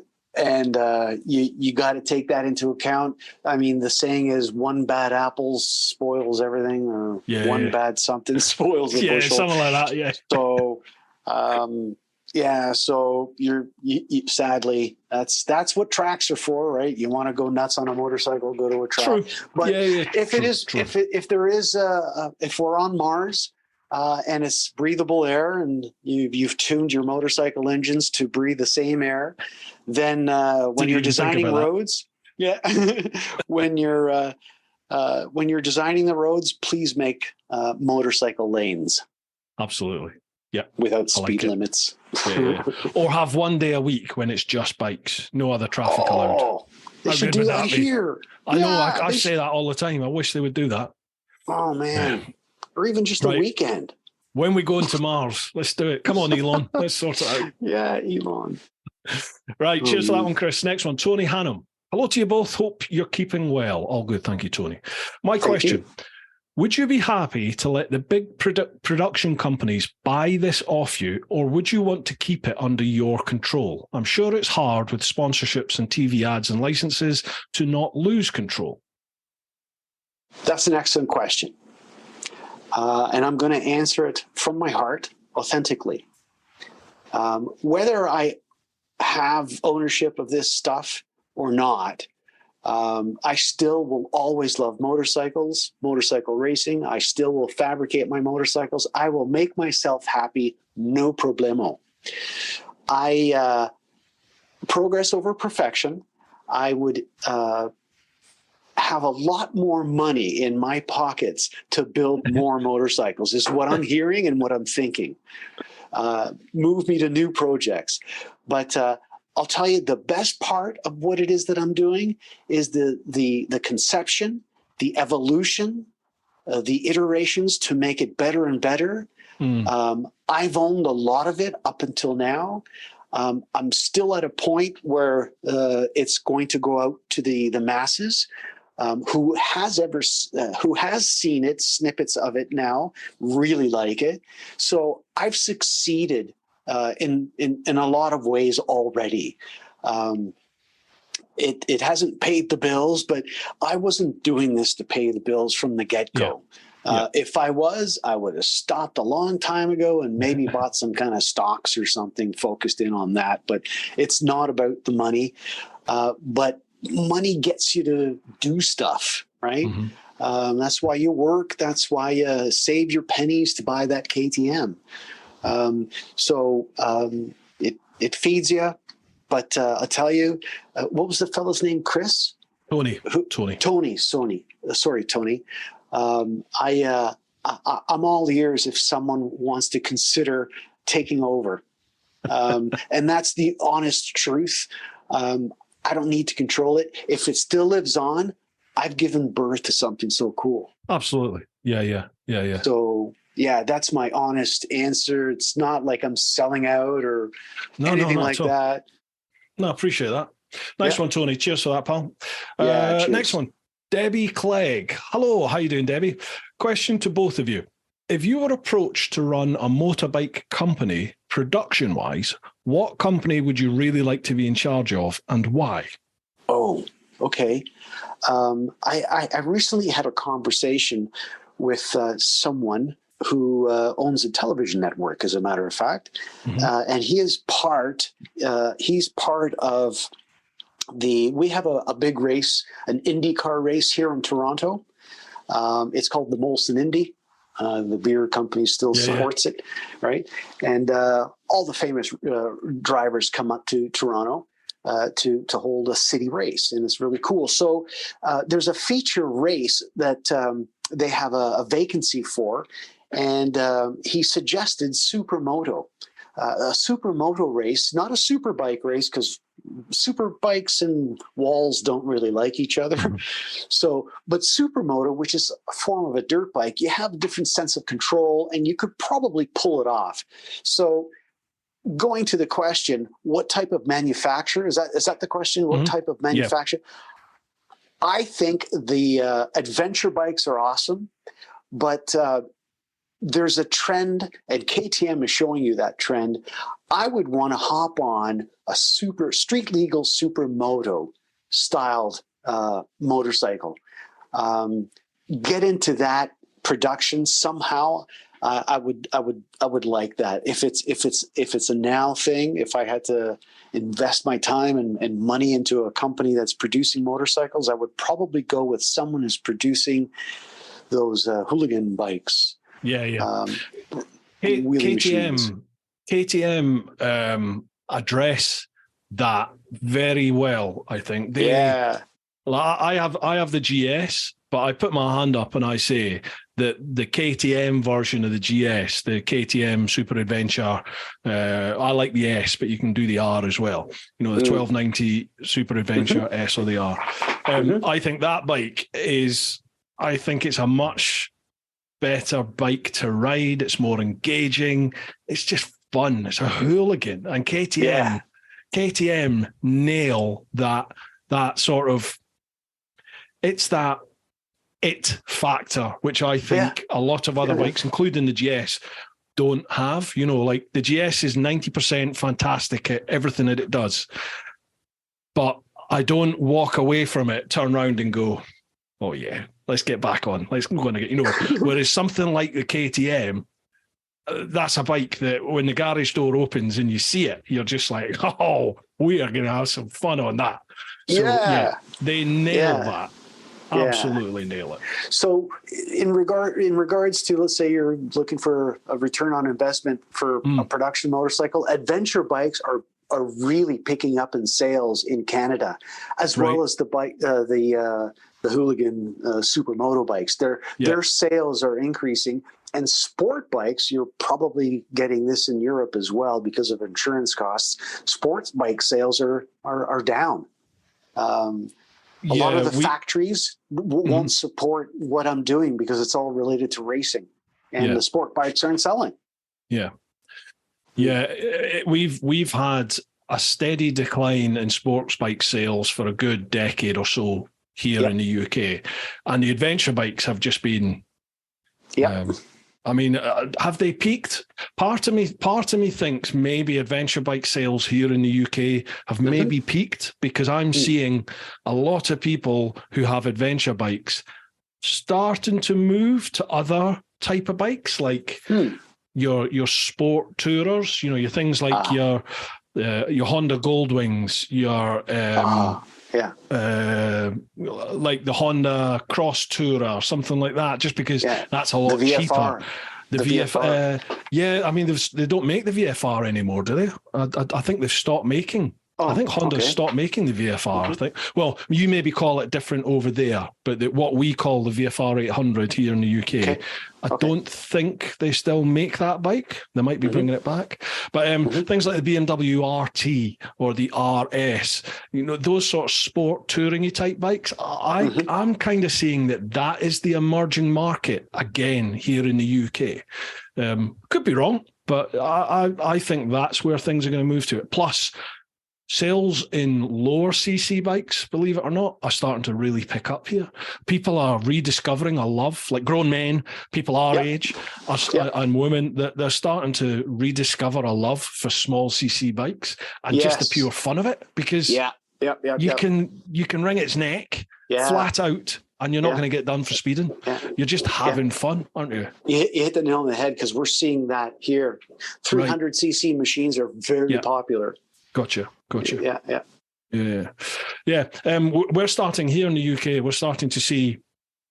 I'm definitely noticing it. There's a younger market coming in. There's a lot of women coming in as well, but there's definitely a much younger market starting to come into biking, and I'm not sure if that is because of the increased appeal of small CC bikes. I don't think it is, because a lot of them are riding big adventure bikes now, but there's definitely a younger market coming in, which is fantastic. It's brilliant.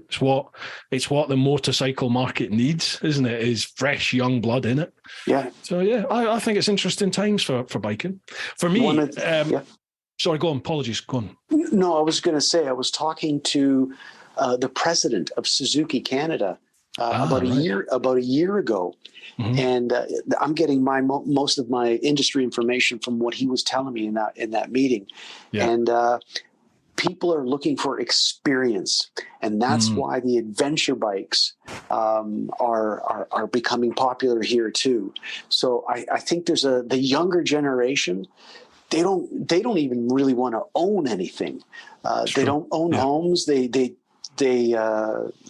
rent a lot, and they're living for the experience, and that's what adventure bikes give you, right? Yeah, I think COVID has had a huge impact on people's outlook on life and like their philosophy on life. And whereas I think pre-COVID, everyone was totally invested in their careers, and everyone was money orientated, wasn't it? And you've got to work hard because you need to get money behind you, and you need to save for tomorrow, and you need to plan.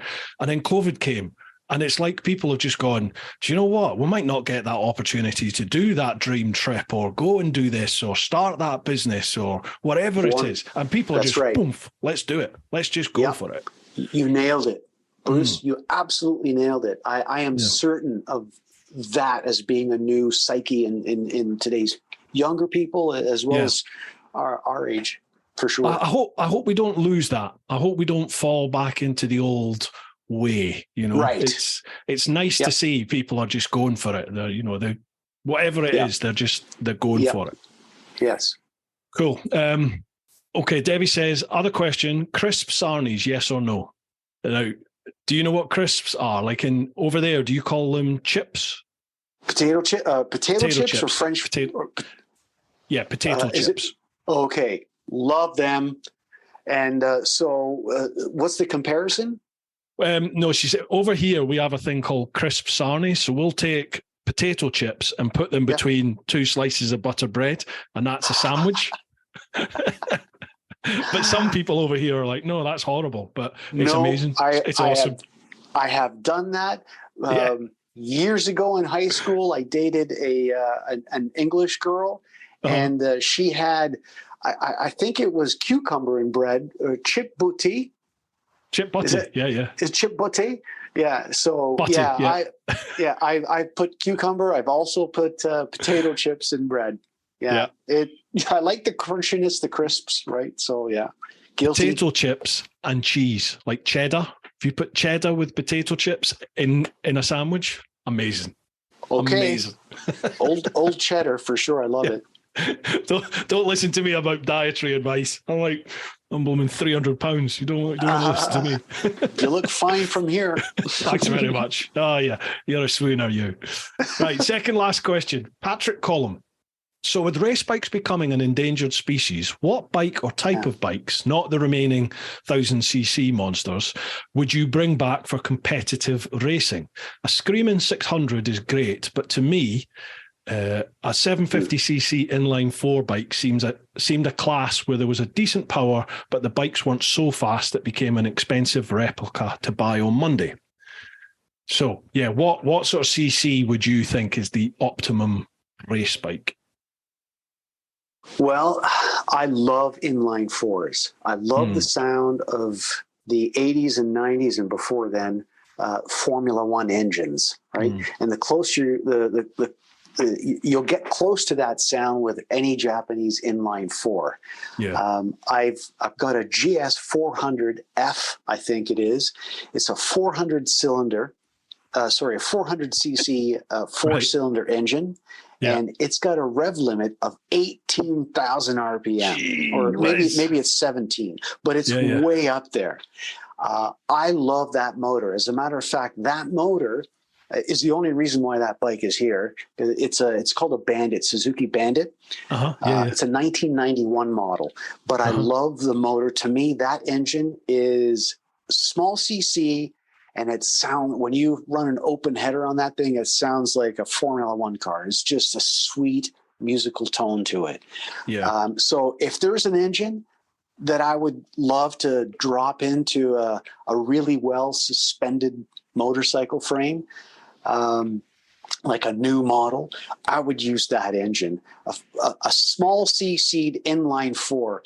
And I believe back in the day, Honda made a 6-cylinder 250. Wow! If I'm not, I could be mistaken, but they made like a 6-cylinder tiny CC engine, and you got to hear this thing. YouTube it when we're done here. I'm pretty sure it's like the CBX was a beautiful 6-cylinder engine. It was a pretty big motor. It stuck out the side of your frame, but small CCs. Inline four at minimum, and there's plenty of motors to choose from. Good, reliable engines like that GS 400. So, is that the answer to the question? Just whatever one you think. Yeah. I'm a big GSXR fan. I was always a GSXR boy. So, I had, if I can tell you about my first GSXR, 1988 GSXR 750. That was a beautiful bike. Loved it. Maybe I'll get another one in the days. Maybe I'll find one if I'm lucky enough to find one in good shape. I don't think there's a better sound. You pretty much mentioned it there. A better sound than like a GSXR. For me, it's a GSXR 1000 screaming right up in the revs, as you said, 14, 15, 16,000 revs, way up there in the rev range. Just that growl you get. It sounds like sounds like someone out of Star Wars when it goes by, doesn't it? I absolutely love it. Right, cheers for that one, Patrick. Last question, Jerry. Question. Right on. Pete English. Oh, we've not heard from Pete in a while. Pete has always got some good questions when he posts up. Question one. He's got two for us. If you were given the chance to choose the adverts in your show, who would you ask and what would you choose? Oh, wow. Okay.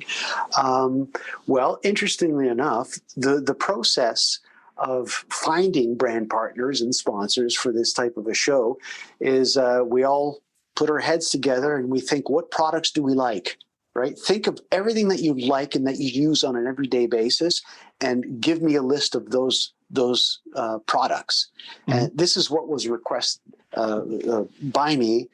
Not by me, sorry, by the people that are working on trying to find sponsors. So whatever you like, whatever you can associate with, if you use Apple computers and you really love your Apple computer, write that down. We're going to solicit them for possible interest in our show because we use their product. We're obviously looking at it certainly is about motorcycle racing, and the brand will likely be one that can associate with motorcycle racing. But remember, we're editing this thing in such a way that it's really not so much about the motorcycle racing, it's about the people. And people use any product, all products, women and men. So we have women that are competing as well. And so when it comes to what sponsors, I can't really give you a specific name other than if I like Molson Canadian, well, guess what? We are going to be calling them. If I use a type of soap, if I use a certain type of chain on when I repair bikes, I'll be calling them. So we just created this massive list, and then you just start calling them. It's amazing how when you have the right backing, when you tell them that you are going to be distributed on not just YouTube, you've got a letter of intent with these broadcasters, then they take you seriously. And as long as you present your material, right, that's what Matthew's team does. This project has been so well polished. Like you can communicate the idea pretty quickly, on a simple fact sheet, right? This is the property. This is what it's about. This is where it's going to air, right? And these are the key stakeholders.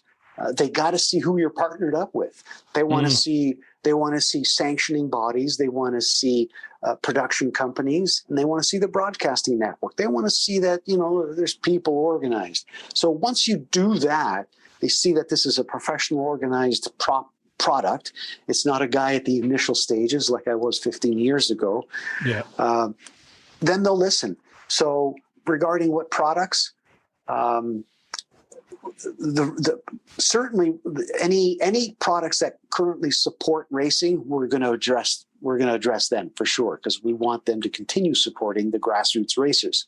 Gotcha. But hey, if I like eating at that restaurant, I'll go to him. Do you want to be a little bit related to this thing, or a lot related?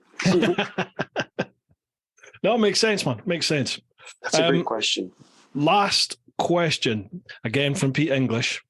Yeah. If your family and friends found out you'd been arrested, what would they assume you'd done? That's a crazy question. Arrested, not just ticketed. Like I'm in jail, come pick me up? Yep. Bail me out. Cow. Jesus. It's definitely, I have to say, because I haven't been arrested, but I've done some funny stuff on a motorcycle that maybe I shouldn't have done. Only required a ticket in that moment, but I could have taken it, to a level of stupid. So it'll be motorcycle related then. Yeah, likely. Because, that's all I can think of now. That would be. That's a nice, safe answer. Yeah, okay, let's keep it that way. Oh, Jesus, awesome. That's a funny question. Kudos to him, man. You get, because I open this up. Obviously, I have my Patreon community there, the clan, but then I'll also put it out on my Instagram and my Facebook, and members of the public can submit questions as well. So you just never know what sort of questions you're going to get in these. Yeah. And I've traditionally not pre-read any of the questions, so they're as much a surprise to me as they are to you, the guest. Yeah. But I am starting to think I should maybe pre-read and form some form of plan around the questions. You know what? I really like the off the cuff. I really like that. Right. Yeah, I mean, you get to choose. If you see a question that's ridiculous, it's just some scammer, you just won't read it. Right. Yeah. But that's right. Those questions you read off, I think all of them were authentic and awesome to ask. Fantastic, thank you. And I think it shows. I think it shows the human side of us. People know me, but like you as the guest, they're getting to know you through this conversation, aren't they? So it's it just shows the human element of it. Yeah. Right, Jerry, that is 2 hours, man. We've been chatting away for. No, I don't have a clock crazy, in front of me. Yeah, it's 9:05 here in the UK. So okay, it's 3 minutes past 5. Okay, wow. 5 p.m. dinner time. Right. Okay, so blood, sweat, and gears. When are you able to say at the moment when this is going to be aired? When people are actually going to be able to watch it?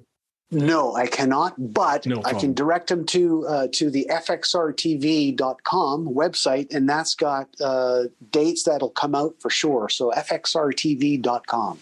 Beautiful. And this trailer, this promotional piece that you were talking about, where can people watch that? Yeah, so on YouTube, if you type in Motorcycle Wars, you will likely find it. Great. So motorcyclewars.tv was a website that we were operating. It might still be operating. I haven't checked lately. It is, but it's not fully operational. You know, there's a couple of bits you can get from it. Okay. So like I said, we're really in the cusp of a change. We just changed. We rebranded what this Motorcycle Wars was going to be, and it's now Blood, Sweat, and Gears. Right. And that's what we're going to be promoting. That's what we have been promoting for about 3 months now. Okay. And there's no social media platforms built around that as yet, or is there? They're being evolved. Gotcha. There were many in Ultimate Cafe Rider. There was Motorcycle Wars, and now if it's actually, I think there's Blood, Sweat, and Gears. Each property will have its own social media, but FXR TV has its own social media.